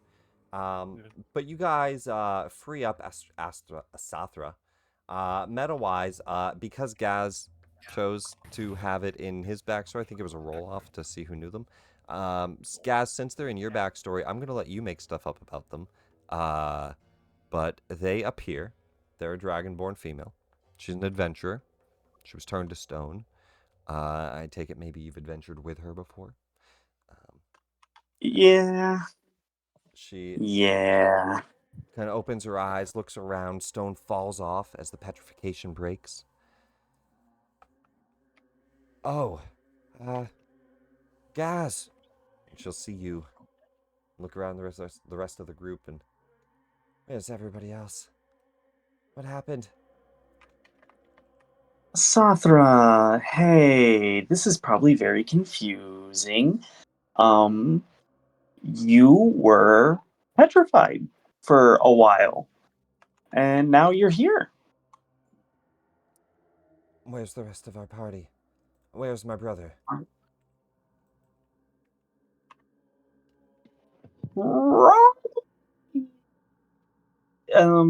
What's the best way to put this?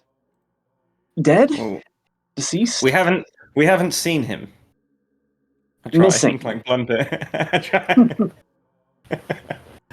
She seems a bit defeated. She seems weakened. But she thanks you all for freeing her. She's going to spend a little time up in Waterdeep in the Yawning Portal. And we'll probably touch back on that later when I talk with Gaz. Maybe we'll do a little backstory crafting. Yeah. I'm going to put a message to note here to you. Actually, I'm going to message you because I would like to remember this. Let's set up Astro. Okay. I didn't know that one could speak. You joke, but I think his spirit was having some trouble, permitting him to speak. Lag, you call it sometimes. Oh, Yeah, I've yes. experienced that. I've heard wizards speak of this lag.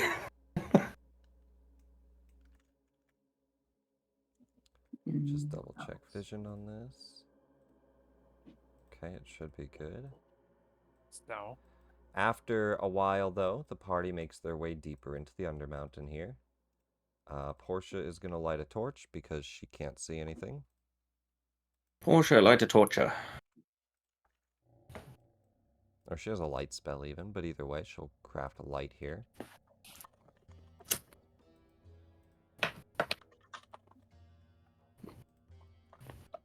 And let me give you guys a description here as you make your way a few hours in, further into the Undermountain here. A lot of layers. You get down past the obstacle course once again. A lot of fun, but you make your way past that through the sea deeps, through the crystal caverns, and eventually into this stony cavern that, as you start off, it looks like just kind of a natural rough-hewn tunnel, about 10 feet high, smoothly worked stone, and it begins to shape into tile flooring, into kind of a little bit more elegant look. It kind of looks like a palace up in Waterdeep, like nothing that really should be in the Undermountain. It doesn't look dwarven. It looks human-make. The party's just on the edge here. Curious. Tell me, Nanoc, are you still of the persuasion to rush ahead into things? Or has your time in the hells tempered you somewhat? I won't be disposed if that is what is required. But Well, I was I'm just going not to say you've got a brother in arms. And I point to Karoom. Makes it a lot safer for both of you. I mean, no, of course. I thought he was a wizard, you see. You know Nanoc's being sarcastic with you. Oh my god. Nanoc, Well, whatever Are you you acquired in the hells, whatever agony you experienced, at least they taught you sarcasm. Thank God. Yes, Kobold? Hmm? You were mentioning... I think that was Gaz, wasn't it? Or was it Gaz? Am I mistaking I think people? it might have been Gaz. Gaz, what were you saying? Hmm. I was just asking, Nanoc, you wouldn't happen to be dumb, would you? Mm.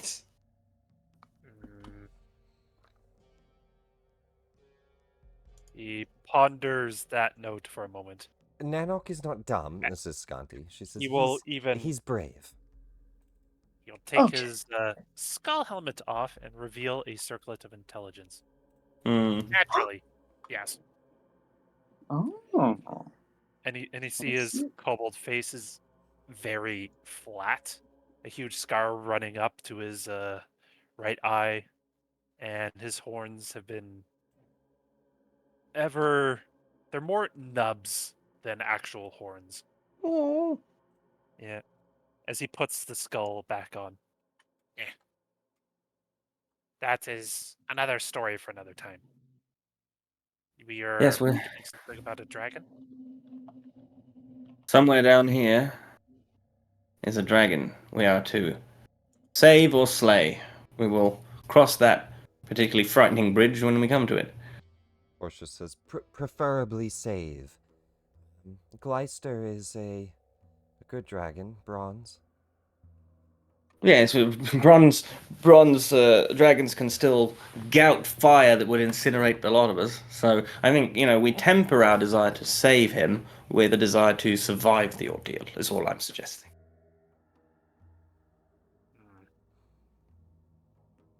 Right. Cobalt, We will.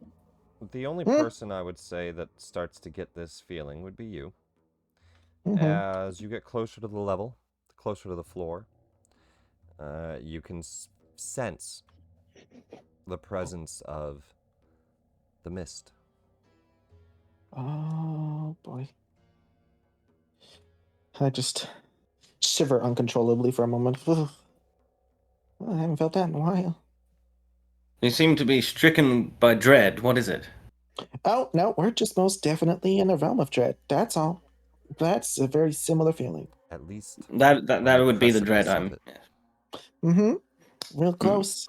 So, Well, yes, you're the expert. What can we expect? well, probably going to be either vampires or werewolves or people whose souls have difficulty re-entering into their form in the right way. So don't die here. That'd be a bad idea. Lots of necrotic things, cold things, things that don't really bleed all that well. probably some aberrations or monstrosities, maybe. Yeah. Could this domain of dread be the cause of this dragon's corruption? Is that what we know? Well, it could definitely be preventing him from being a good dragon, or it could have been that he got killed multiple times over and his soul just degraded over time as it stayed within his body, or maybe he's just really, really depressed. I No real think way to know until I see him. the Moonstar family said something about the Shar worshippers changing the dragon. Oh, well, that's kind of forceful. Yeah. Well, are the Shah worshippers and the domain of dread connected? Do we have any cause to believe that? Mm, I would I assume don't. so. I mean, I didn't see any Shard worshippers when I was in a Domain of Dread before, but they did. There were a lot of Matron of Raven followers. Can I do an Arcana check on domain of dread as like a general concept? Yeah, you can do an Arcana check or a Nature check on a Domain of Dread. 2 on the dice. It's still a 17, so you at least know of a Domain of Dread, know of how they work and function. Different domains have different lords. The Yeah, one that right. And Cobalt the is lords from did. was likely not Shar related. Hmm. There As we far as go. my understanding of domains of dread go, call it the aesthetic of the place is ordained by the Lord, the one who created or was endowed with the place, its rulership. So, your domain of dread may be very unlike other ones. So, expect anything then. Also, once you go into a Domain of Dread, sometimes you can't leave the Domain of Dread. So, Well, that's wonderful. Did not just be know careful that. of that. Well, Well, it's not like we don't know anything what to expect. I mean, Sharans, you know, they would do certain things, I suppose. Mostly not nice things. Darkness, dread, death. Iscanti leans over to Kurum during this and she just says, "Do you always allow him to talk the whole time? I didn't normally let him do that." And Kurum, that was to you. If you're there. Julian. Julian. He might have his headset off. That might be why he's not talking. Kurum. No, Kurum. Well, Mm. Womp. Well, now it's the reverse. She He says it didn't to allow him to Nanoc. speak. meh. Let's get going. And she'll just kind of move up. Giles, which one of you leads? The Oh. big one I can go ahead. I'm pretty good at that. used to Yes. be Eames as well, but She points gone at now. Gaz and says, "That's the big one?" What did my map just do? No, I don't know why. Gaz, what are you doing? It's not normally you up front. Yeah, it's okay. I don't know. What the? What's wrong, Aproc? It would seem that every time I try to move my token, my camera snaps to a random point on the map. Oh, There must be another there token. might be another token somewhere. Where is it snapping to? Let me move my token again and get another clear. Oh, yeah, that's all off. Somewhere over here is the center. There's no token over there. Oh, you know what? It might be the loot chests. Let's just delete them. We'll just delete them. I'll post these guys back down as I need them. It's fine. Alright, go for it. How about now? Alright. Scroll back to Nanoc. It was the loot chest. Alrighty. There we go. Thank you. No, you're good. Make sure all these doors are closed that should be closed.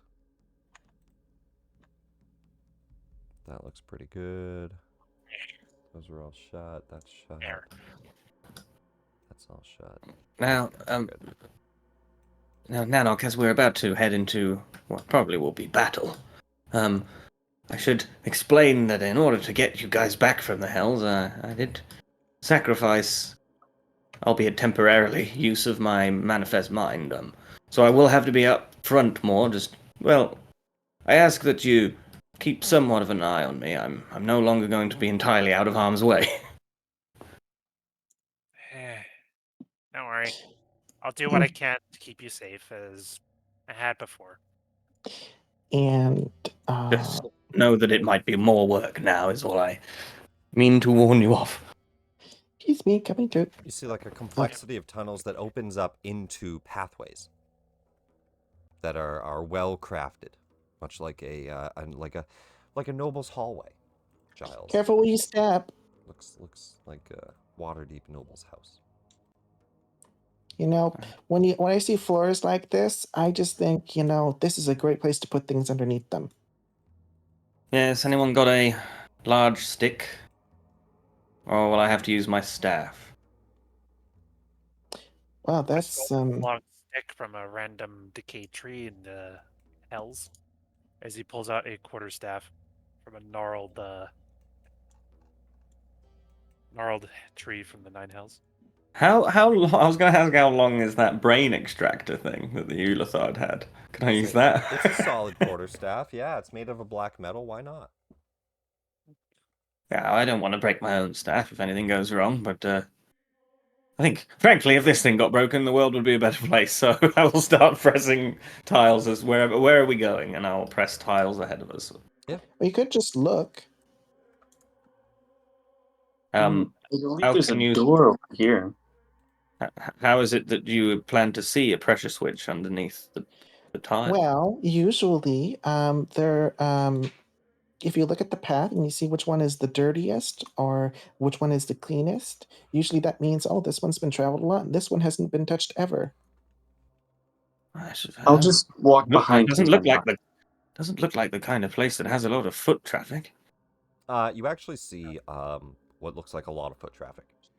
It Surprisingly, looks like the kind of place that does have a lot it of foot actually traffic. looks like there's people that walk through here like every day, like a lot of people. Giles, what the fuck are you talking about? It looks like Takes a moment to adjust when I put the goggles on. All right. they've even like dusted and stuff. Like the place looks like a noble's villa. Well, if this place is a lot of foot traffic, we should probably Open every door we come across? I agree. Steal everything. I agree. You see a large, solid, heavy door as you push it open. Water drips from the stalactites that hang tight to the damp ceiling here of the tunnels, and you see a small little room chamber. Let me see. Let me make sure I'm on the right. Nope, I'm on the wrong map. That's why it says water. That makes no sense. There we go. 1, 2. That makes more sense here. There we go. 2. Boom. This room is connected to the corridors by a 10-foot high ceiling. It has floors covered in dust. This room itself, not very much travel. Hallway, a lot more travel. Oh, it might be worth exploring. You see 2 pathways that go out, one doorway here and another on the far side.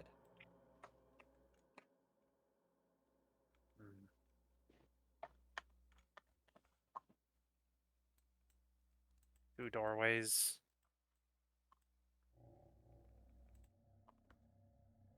Would you like me to pick a door, friends? Kurum's been moved to the AFK channel. I'm just going to scoot him back up so that he knows where he's at. Well, just gotta be careful where you look and where you step. That's all. We don't have Infini anymore, Nanoc, so I guess you're as good as any. Flip the coin in your mind. Which way do we go? You guys can throw perception checks. How's just my passive? Perception checks, you say? Yep. Very well. I'll entertain you with an 18.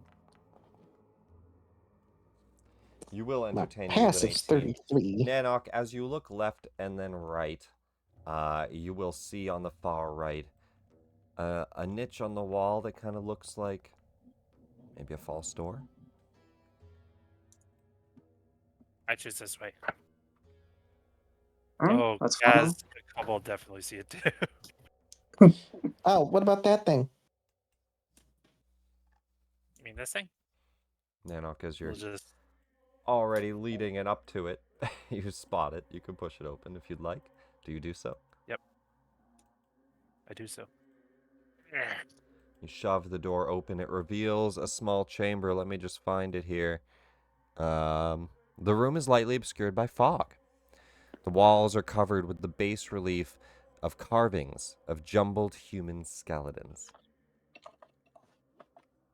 And you can see, it looks like kind of like the walls have been lined and decorated in this secret little niche. Nanoc, as you enter, you experience a vision. I'm going to pull us to a quick little scene here. I think I have it.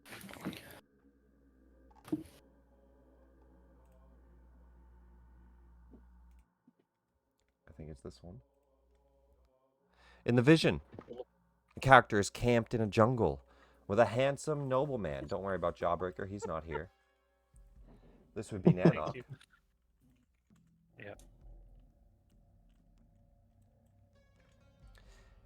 With a handsome nobleman, and the character's hands, the knight, a polished coral ring as a token of their enduring friendship. So Nanoc, you're giving him this ring. Putting the ring in his hand, the nobleman smiles and says, "I will treasure this gift forever." And with that, the vision ends. The handsome nobleman, just some guy in armor to you. A tall thing. Looks a bit like Rami Malek. What the hell are you talking about? You all see just for a moment, like, Nanoc pause, and then shake his head back too. Nanoc, as you shake your head back too and look around, in your hand, a polished coral ring glimmers with rainbow colors.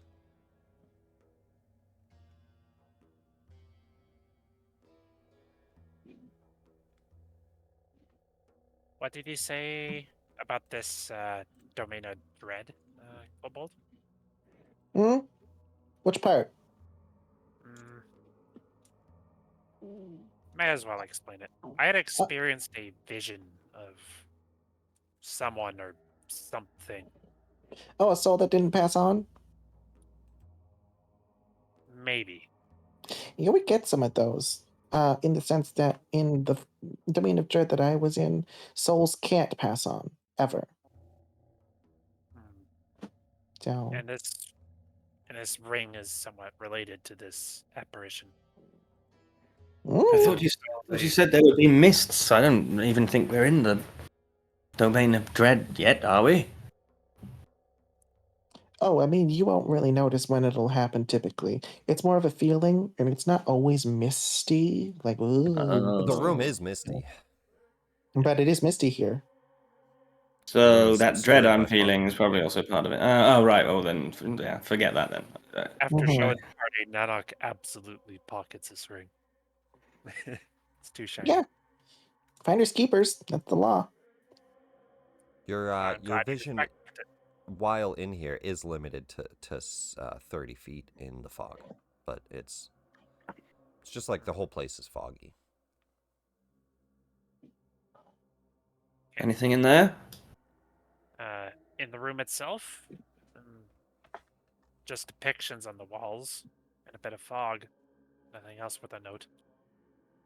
I'll go in and attempt to sketch them a little bit in my chronicle. Take a few minutes worth of notes. Any character who moves more than halfway into the room experiences their vision. I would say it's probably only the first character, so yeah. Yeah. Or Oh, no, wow. it says any character, so even you guys experience it as you step in. You see this vision, but the ring has already been given. Right. And you see the bas reliefs carved in are they just look like a whole bunch of skeletons carved along the base of the wall. But it's just carvings. Hmm. Did you have a vision in there by any chance, Nanoc? A Yes. man giving a ring to somebody? Indeed. Weird, huh? You see Nanoc Yeah. examining that ring. Did you pocket it? Like if you're holding it, I would comment on it, but I mean, you're all right there behind him. I'll pull the ring out of my haversack again. how did you?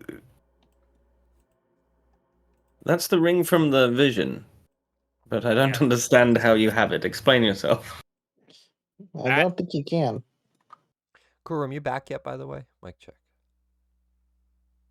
Kurum? No, he's not. He's not. Yeah. Oh well. I think Cobalt is entirely correct. I cannot explain where or how this ring got into my possession, but it is. He stuffs it back into the haversack without saying another word. In the vision, I was giving the ring. Were you giving the ring, or did you take? I'm peculiar. It was Interesting. identical In my to vision, I was the ring. Ah,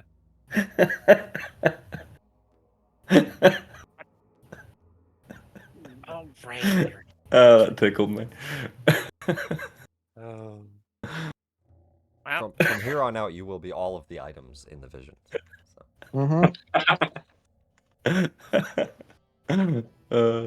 In the future, in the present day, you have gained sentience and a corporeal form. Well, yeah. Portia says, you got the ring. That's good. Yeah. That was probably, I mean, if I had to guess, one of the moon stars. You recognize Oh, I or never met them. But their family mentioned that they came down here and they were like banished from Waterdeep for a while. And chances are that's probably one of them, I'd guess. He looked like a noble. And what do you surmise the meaning of this ring is? Just that it was given to him by his best friend, I guess. But I mean, whoever you said it other was them good are. that we have it. Do you have any reason to surmise this? Perhaps he's put a target on our back, for all we know. We can leave that room now. Let's go. Yes. Yeah, sure. Don't worry too much about it. Just take your time. By the way, Nanoc's adamantine armor prevents him from being really great at stealth. Oh, also, Cobalt, the one thing I'll give you because you rolled a really high perception earlier, there's a second false door on the other side of the wall. Oh, I thought you noticed the other one. So way in here, right? So as on the back Nanoc side. opens his door and is like, other one? Yeah. Oh, well, As you opened the door. The door opens, Nanoc. That's all right. And you see a hallway filled with purple candles and mist all throughout. Let me see if there's a better description for anything specific here. Hang on. Yeah. 10-foot high chamber, shadowy niches along the walls. Niches? How do you say those? Niche. Niche? Or niches. Niche? Whatever. It's what you I think see. if it's an architectural feature, it's a niche. Yeah. It's and a if niche. it's a genre thing, it's a niche. It's a niche. Okay. Niche, yeah. Well, then it's a niche along the wall, holding black wax candles that burn with purple light, all throughout the hallway. Well, I don't know about the rest of you. I say we explore that mysterious false wall in that other room before we continue downward. Sure. I mean, if one hidden wall housed a nice friendly spirit, the other one is bound to have a really not so nice friendly spirit. It's just balance, right? That's my favorite kind. Well, you don't know. There might be 10 spirits total, so the first 5 might be pleasant, and that would be balanced still, wouldn't it? Being the cautious type, I just want to make certain I'm not going to prick my finger on something that's going to kill me. No, Then you should have stayed in the yawning portal, I would wager. Looks like a door you could shove open. You don't hear anything behind it. A whoosh. Whoosh. Oh. You see what looks like a bedroom chamber. There is a couple of things. So first is the furnishings. There are 6 empty bunks, and they line the north and east walls. Between the bunks are stone shelves stocked with rations, casks of water, wooden dishware, and steel utensils. Meta-wise, you can refill rations here if you'd like. If you've already used any, but I think you guys just came back, so I'm gonna say you guys probably should all have 10 out of 10 on your rations anyway. The other thing that you notice to the south side is this scantily clad elven sculpture. One male and one female holding fingers to their lips in a gesture of silence. Hmm. Oh. I don't Very know that erotic. one. Karoom, look away. And you can tell it forms an archway. Wait. What are you doing, Jazz? What? Oh, I think he was just trying to shield Karoom from the impropriety displayed on this fresco around the portal here. Yes. Corm's probably eating Thanksgiving dinner right now. Yeah.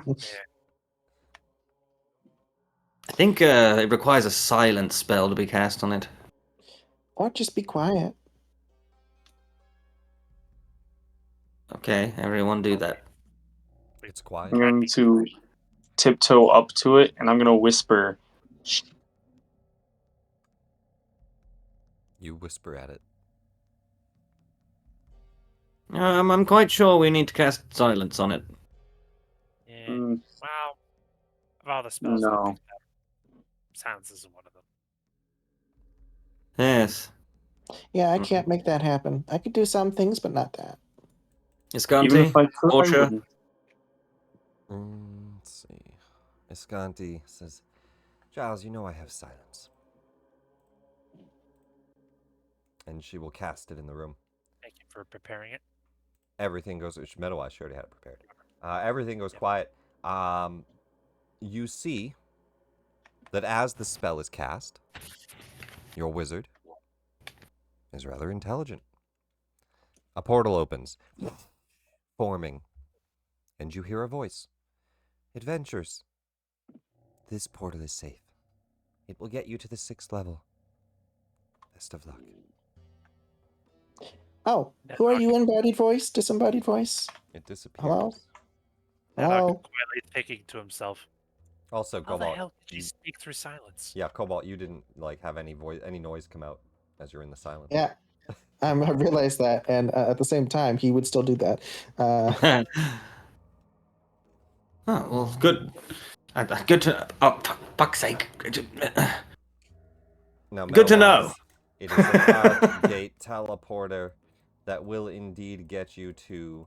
Let's just see here. Oh, man. I would like to push Giles back into the silence.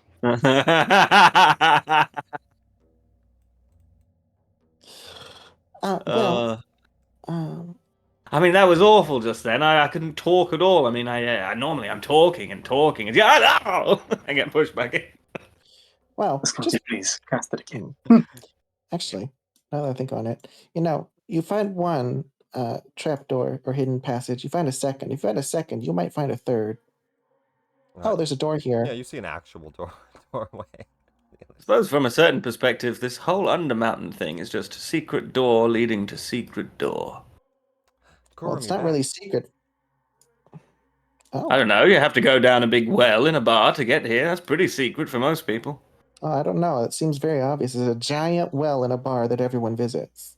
Oh yeah, yes. The entrance isn't a secret, but the entrances inside the entrances are a secret. Didn't you just come from here?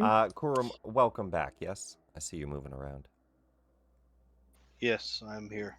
All right, cool. Not a problem. I was talking to you earlier. I think you had to go AFK.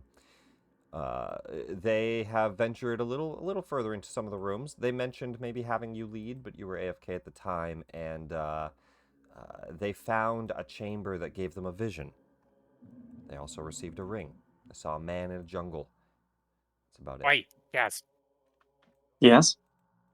There's an inconspicuous circle of bedrolls. I think we Yeah. addressed that before we Actually, opened as another you goddamn guys enter, as you guys open this door, before you even open this door, the tokens aren't all on Yep. the map, so I just need to add some here. As you guys open the door to the north, I'm going to put the tokens on there, but I'm going to read it first, because you're going to see quite a sight. In these halls of worship, you hear chanting. Oh. You see what look like human figures chanting around a circle here. These are... Let me just pull them out. I'm going to drop them on the map here. These are just cultists.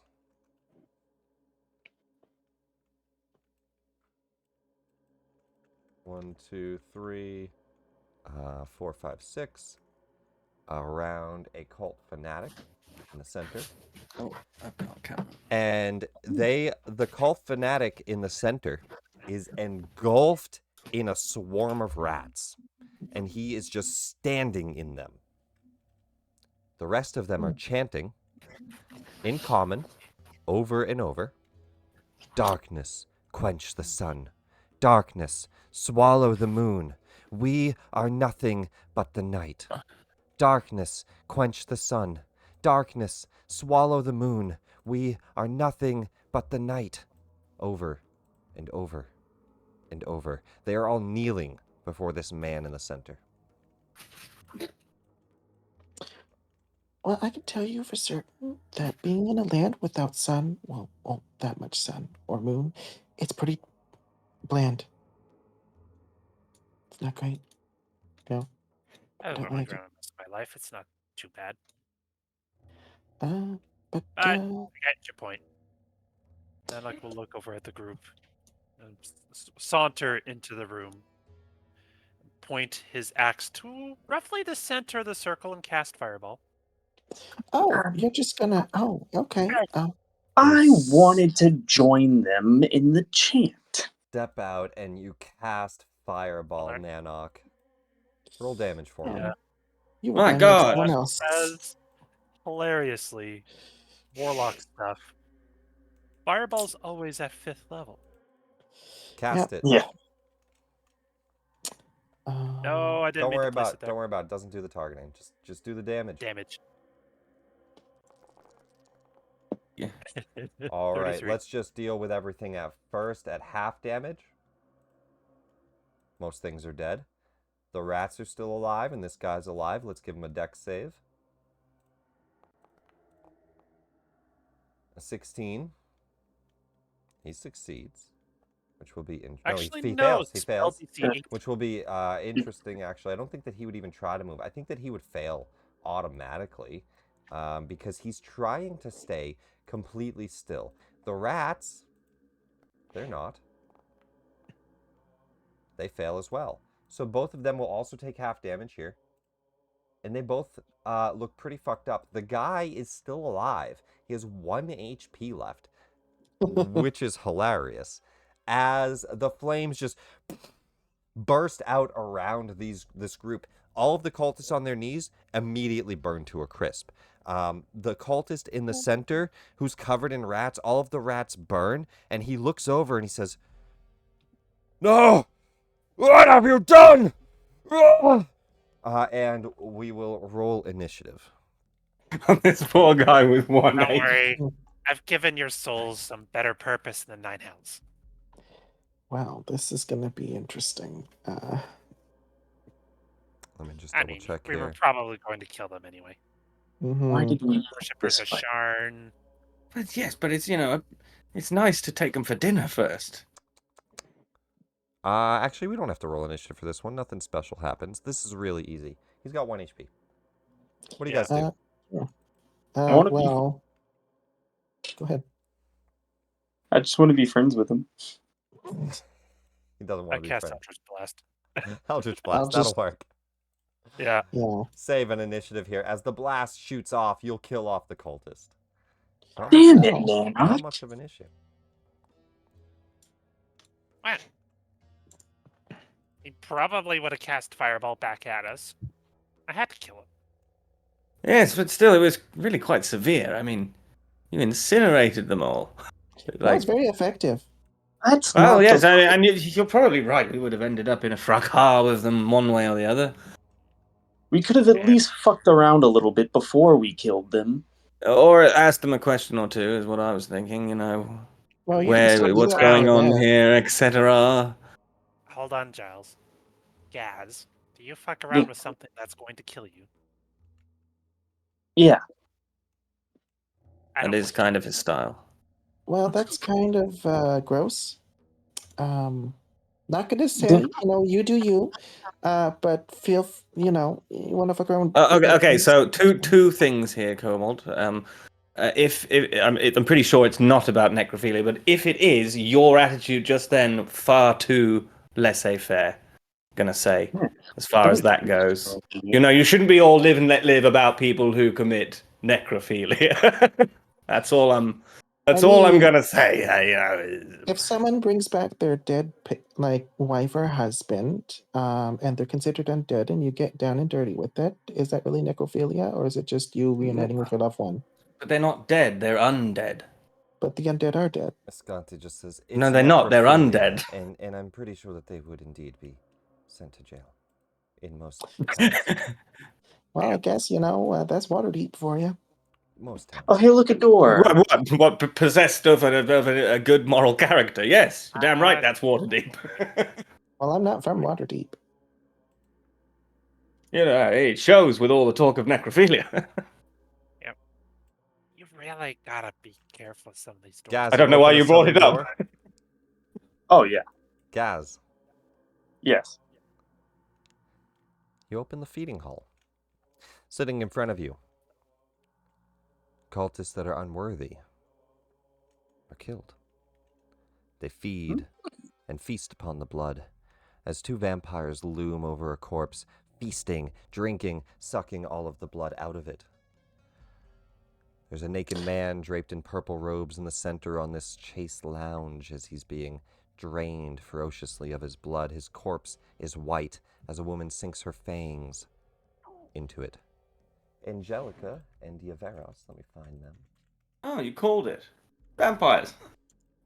Well, I did say Realm of Dread, vampires and werewolves. That's just like the common... Oh, and hags. I forgot hags. Oh, great. Oh, is there going to be a night hag? hags? Tea hags, night hags. A lot of undead. What else? The Let proper me think. names. Well, they're vampire spawns. I'm just going to drop them on here. Two of them. Angelica and Yaveros. Feast upon this corpse. See you open the door. They both immediately hiss at you. And as they do... Rude. Angelica just turns and says, "Out! Get out!" I look I over You at shut the Gaz. door. I think that guy likes his blood. As you shut the door, Gaz, they leave you alone. Says they attack anyone who disobeys. Well, at least you gave them privacy. They go back to. They were murdering a man. I don't even know what's real anymore. I just don't. To be fair, yes, yeah, they're entitled to their privacy as they're murdering a man and devouring his life essence before you. Oh yeah. Oh well, live and let live and all that. Am I crazy? Well, do you know what that man did? Giles, we just killed 7 people at once. Yes, but that's quite different. That's quite different to giving people their privacy while they do what they were doing in there. We should go in there and kill them too. Is what I'm saying. Feel free, go ahead. Steps back to the door. Sorry. I'm not going in alone. Iscanti Maybe just I looks will over go and in says, alone. "Giles, certainly. I mean, we've been over this. If you want something done, who better than yourself?" You know what? You're right. I opened the door. Not today, vampire spawn. Wrong door. Wrong door. Not today, but not today, hallway. As you the door to the 2 vampire spawns. They look back up, and one hisses once more. Out! No! We'll roll initiative. We're Right. not with him. I will not stand for this, and I'll handle it on my own if I have to. Iscanti just looks back and says, it's best to let him get these things out. We'll roll initiative here, but I think that might be where we leave off, unless you guys want to get into this combat. We could probably do this combat, and then it might be the last thing, because we got 20 minutes, yeah? You all Yeah. good for a 20-minute combat? Yeah. Yeah? Let's For do it. sure. Everybody roll Yeah. initiative then. It looks like you did. NPCs are in. Cobalt, you'll be top of the round here first. Right down there at the bottom. As the vampires are not happy. They both hiss, they turn, they look angry. They are about to strike, but you're quick. You're first. Mm-hmm. If you do anything. Sure. So, well, you know, when it comes to vampire and vampire spawn, you got to be sure to stick them in the heart once they're dead. Otherwise, you know, they're just liable to come back.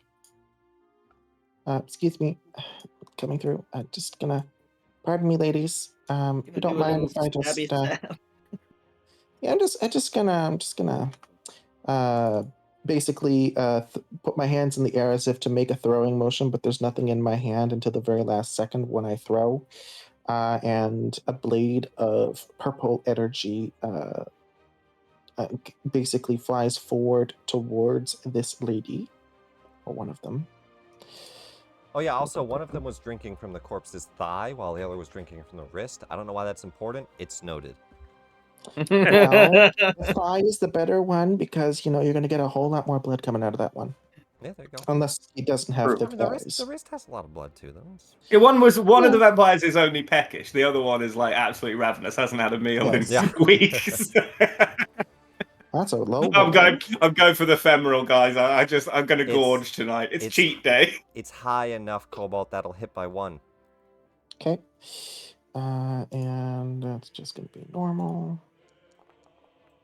Ooh, Simple hit. minimal damage, 6 damage there, though. Psychic damage flies out as the dagger Mhm. stabs in and just pixelates. Disappears. Yep. And then I'll throw another one as part of Dread Ambusher. Oh, yeah, I forgot to ask. What is the light level in this room? It is full of purple The lights. candles light the entire chamber to dim light. So the hallways with candles are dim light. Okay. Any Well, if they hallways have or to use- rooms without candles are heavily obscured by the fog. No, or lightly Okay. obscured. Lightly obscured. Okay. If they have to use dark vision to see me, it would be an advantage. But if it isn't, Not in these rooms. No. So second attack. Boop, boop, boop, boop. A similar one. That's also That'll a low hit. roll. Wow, Hit that's by a 1. natural 3. Yep, Damn. just hits. And this deals an additional 1d8 as part of Dread Ambusher. Not 1s8, 1d8. I don't even know what an S would be. Is that the same one? Yep, okay. Perfect. 11 more damage. Because the bonus action one is a bonus action one, and Dread Ambusher is just an additional attack. No, you're good. What else? Let's see. And then I'm going to... let's see, I moved 5, 10, 15. An additional 10 feet. So I'll just try to poke my head out to see more. It's like, this seems like a closed off room. Oh, my phone's ringing. And I will just head back out. And over here. Go ahead, deal with Guys your got phone. It's this. all right. That's all we can hear. And I will stealth. Go for it. Deal with that phone call. It's a little loud. Go ahead and roll stealth. Portia will start off with just a simple blessing, yes?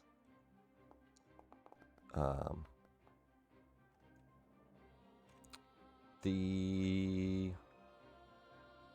Kurum, Nanoc, and in this case, Giles, since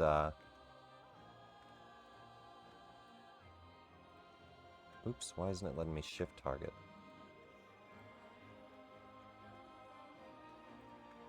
There we go. Oh, because I had her targeted.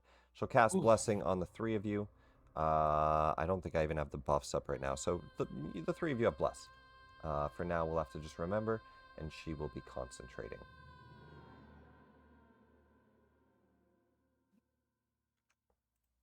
Can the candles be blown out? They are just candles. Okay. So yes. 100%. Yeah, I blow it out. In order to get stealthy. Yep, you blow that one candle out. Portia blesses a few people. She'll just move up to here and just like prepare. You know, she's got the shield up. Iscanti, she'll look to Giles and just say, well, go on then, deal with them already. I can't. It's not my turn. She'll give you, she'll just give you the help action. She's not going to attack yet.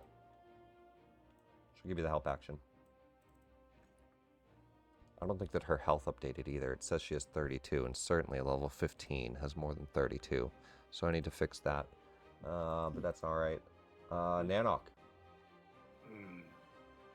Here's the question. Do I side with Iscanti on this argument or Giles?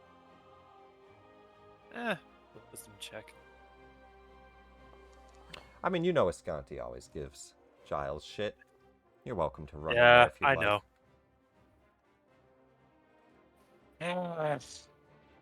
I didn't come back to watch you die, so I will move 15 feet into the room.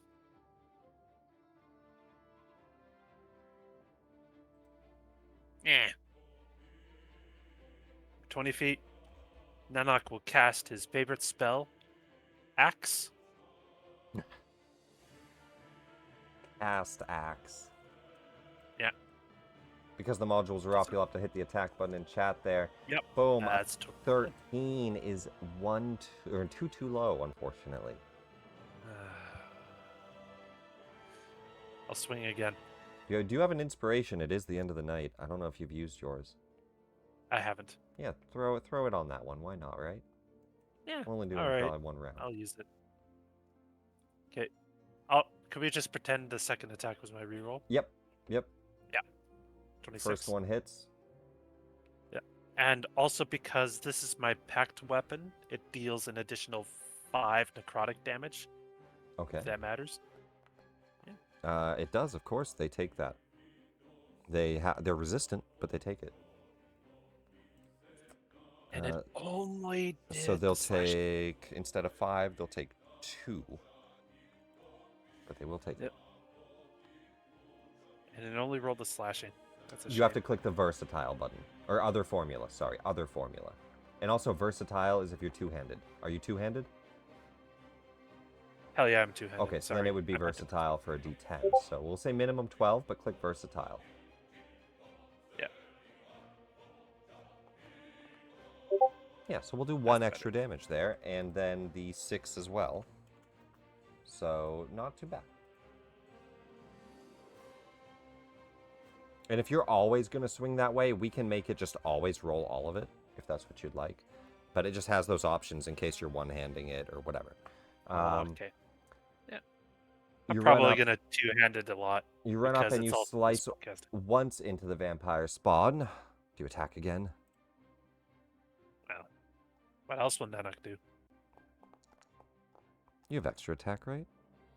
Yeah. Technically, no. I have No. Thirsting Blade, which lets me attack twice.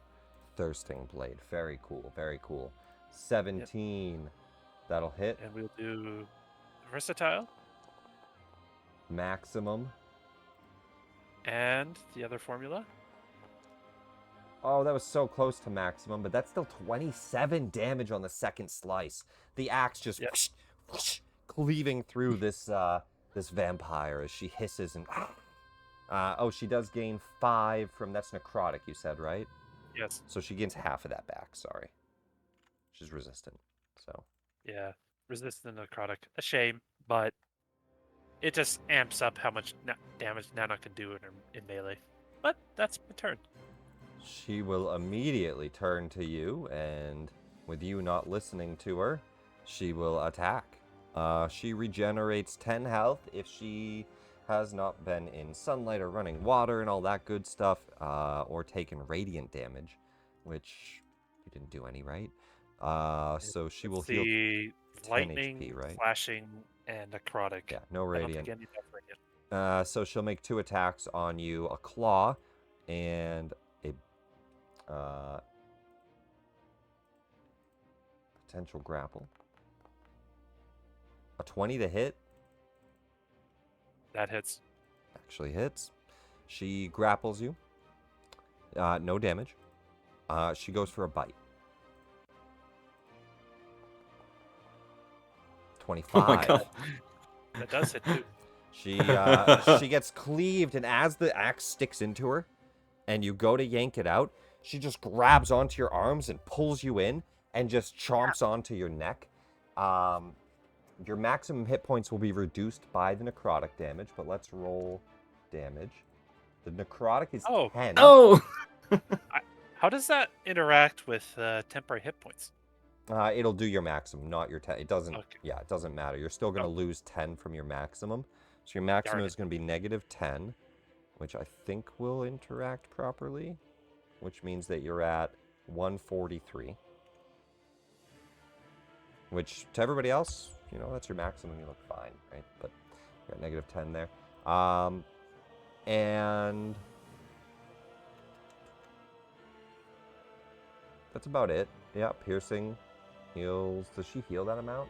She regains the amount that she bit for the hit equal to that amount, just the necrotic. So 42 as she regains 10 health. Kurum. That's right. Well, I somehow loaded like a circle. and It's I was okay. just It trying looks to like on do the a left you measurement. must have measurement controls on. You'll create circles if you left click. Control normally would if you have the token actor on, you can do control, hold control, and you can just drag measure. Yeah. And you can even click. So like you can click here and then go down and then click over. You know, you can do all that. But yeah, that's 30 feet over to the vampire. Okay, let's do that then. You charge into the room. You see 2 vampire spawns that were feasting. Nanoc has cleaved into one, and she now has him grappled as she's feasting on his neck. Perfect. Help me kill this vermin. Step away from the dragonborn. I almost said the dragonborn. Step away from the kobold now. He'd have loved it. Yeah, it would have been fine. She looks up, and she just hisses, blood dripping down her mouth at you. And she'll actually even say, she says, "I gave you a chance to leave." We're deciding differently. Now face my blade. Roll an attack. Rage. Oh, rage, hell yeah. We don't have the buffs right now because I had to turn off some modules, but you go into a rage.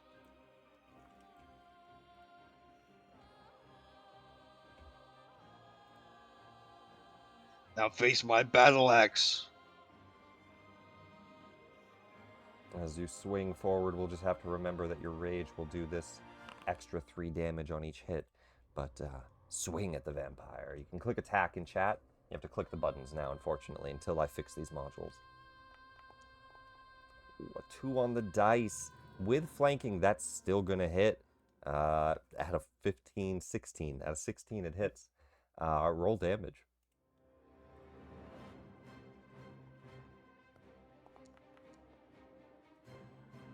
Not bad. 13 damage on the first swing. The axe bites deep in. If you're two-handing, roll versatile. Sorry. No, it's okay. I'm not two-handing. I have a shield. Oh, okay. Good. And now for my second attack.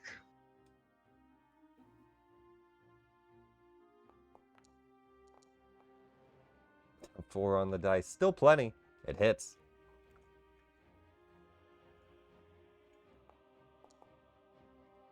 A 9 damage plus 3 there for 12 total on that one. That's my turn. 25 damage into the spawn as she's cut and cleaved back. The other one just looks and says, "Well, that's not very fair." and will leap over to grab at you here. We'll do a grapple claw, which I'll add the +2 in here for flanking already. Oh, a 19 on the dice for a 27. Both of you are grappled. Damn. And he's going to do a bite attack. There will be a +2 I forgot to add, so a 24. 24 hits. All right, these vampires are doing pretty well. Oh, I didn't mean to click bite again. Just damage. Not too bad. 9. Reduced from your maximum. So your current health will be at 203? 205. And then you will take that 13 damage on that too, as your total is reduced down a bit. And that would heal them, but they're full health. The two of you are grappled. Gaz, you're up. Yo. Alright, let's see. His vampires got dice, Gaz. Be careful. 4.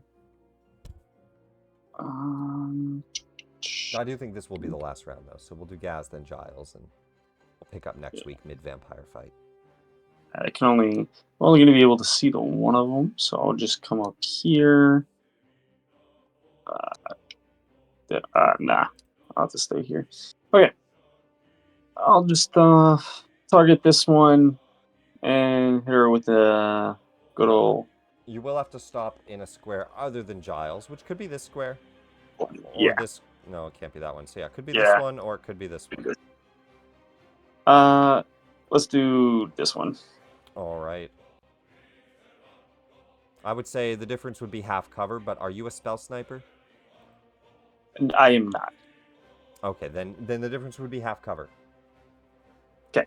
If you want I rolled a 21. That'll definitely hit. Damage. 12 damage 12. on the first blast. Alright. Second. Definitely 24. Damage. hits. Damn, 13. 13 on the second. They're Dead. shot down. Okay. Then I will come up next to Giles and shut the door. Oi! Wait, Giles, you're up. I'm trying to make a point. I open the door and I go in Excuse me. And I- push it. and I target the remaining one with a disintegrate. Ooh, let's see it. Level 7 disintegrate. Okay. She doesn't have fail. dice. Failed, and so it's damage plus 1 more dice, I guess. Yep. So it'd be 11d6. Yeah, hit damage and Plus- just add plus 1d6, 14. right? Yeah. Yeah, okay, yeah. Yeah, right, 1. 6 for every Wait. slot plus 6. Oh, 3 more 3d6. d6. Oh, Don't that's mind if I do. Amazing damage. 13d6 plus 40. Let's see it. I don't know how she's going to survive this. She will not. 82. Giles, do you know how much health Angelica has? It's either 82 or it's like 83 I or want some you to bullshit guess like that. the exact number right now for me. I would guess 82. Giles, she has exactly 82 HP. How do you want to do this? I just walk in and I say, look, everyone's just panicking and getting involved. I said I'd handle it. And then I just walk in and I go, there!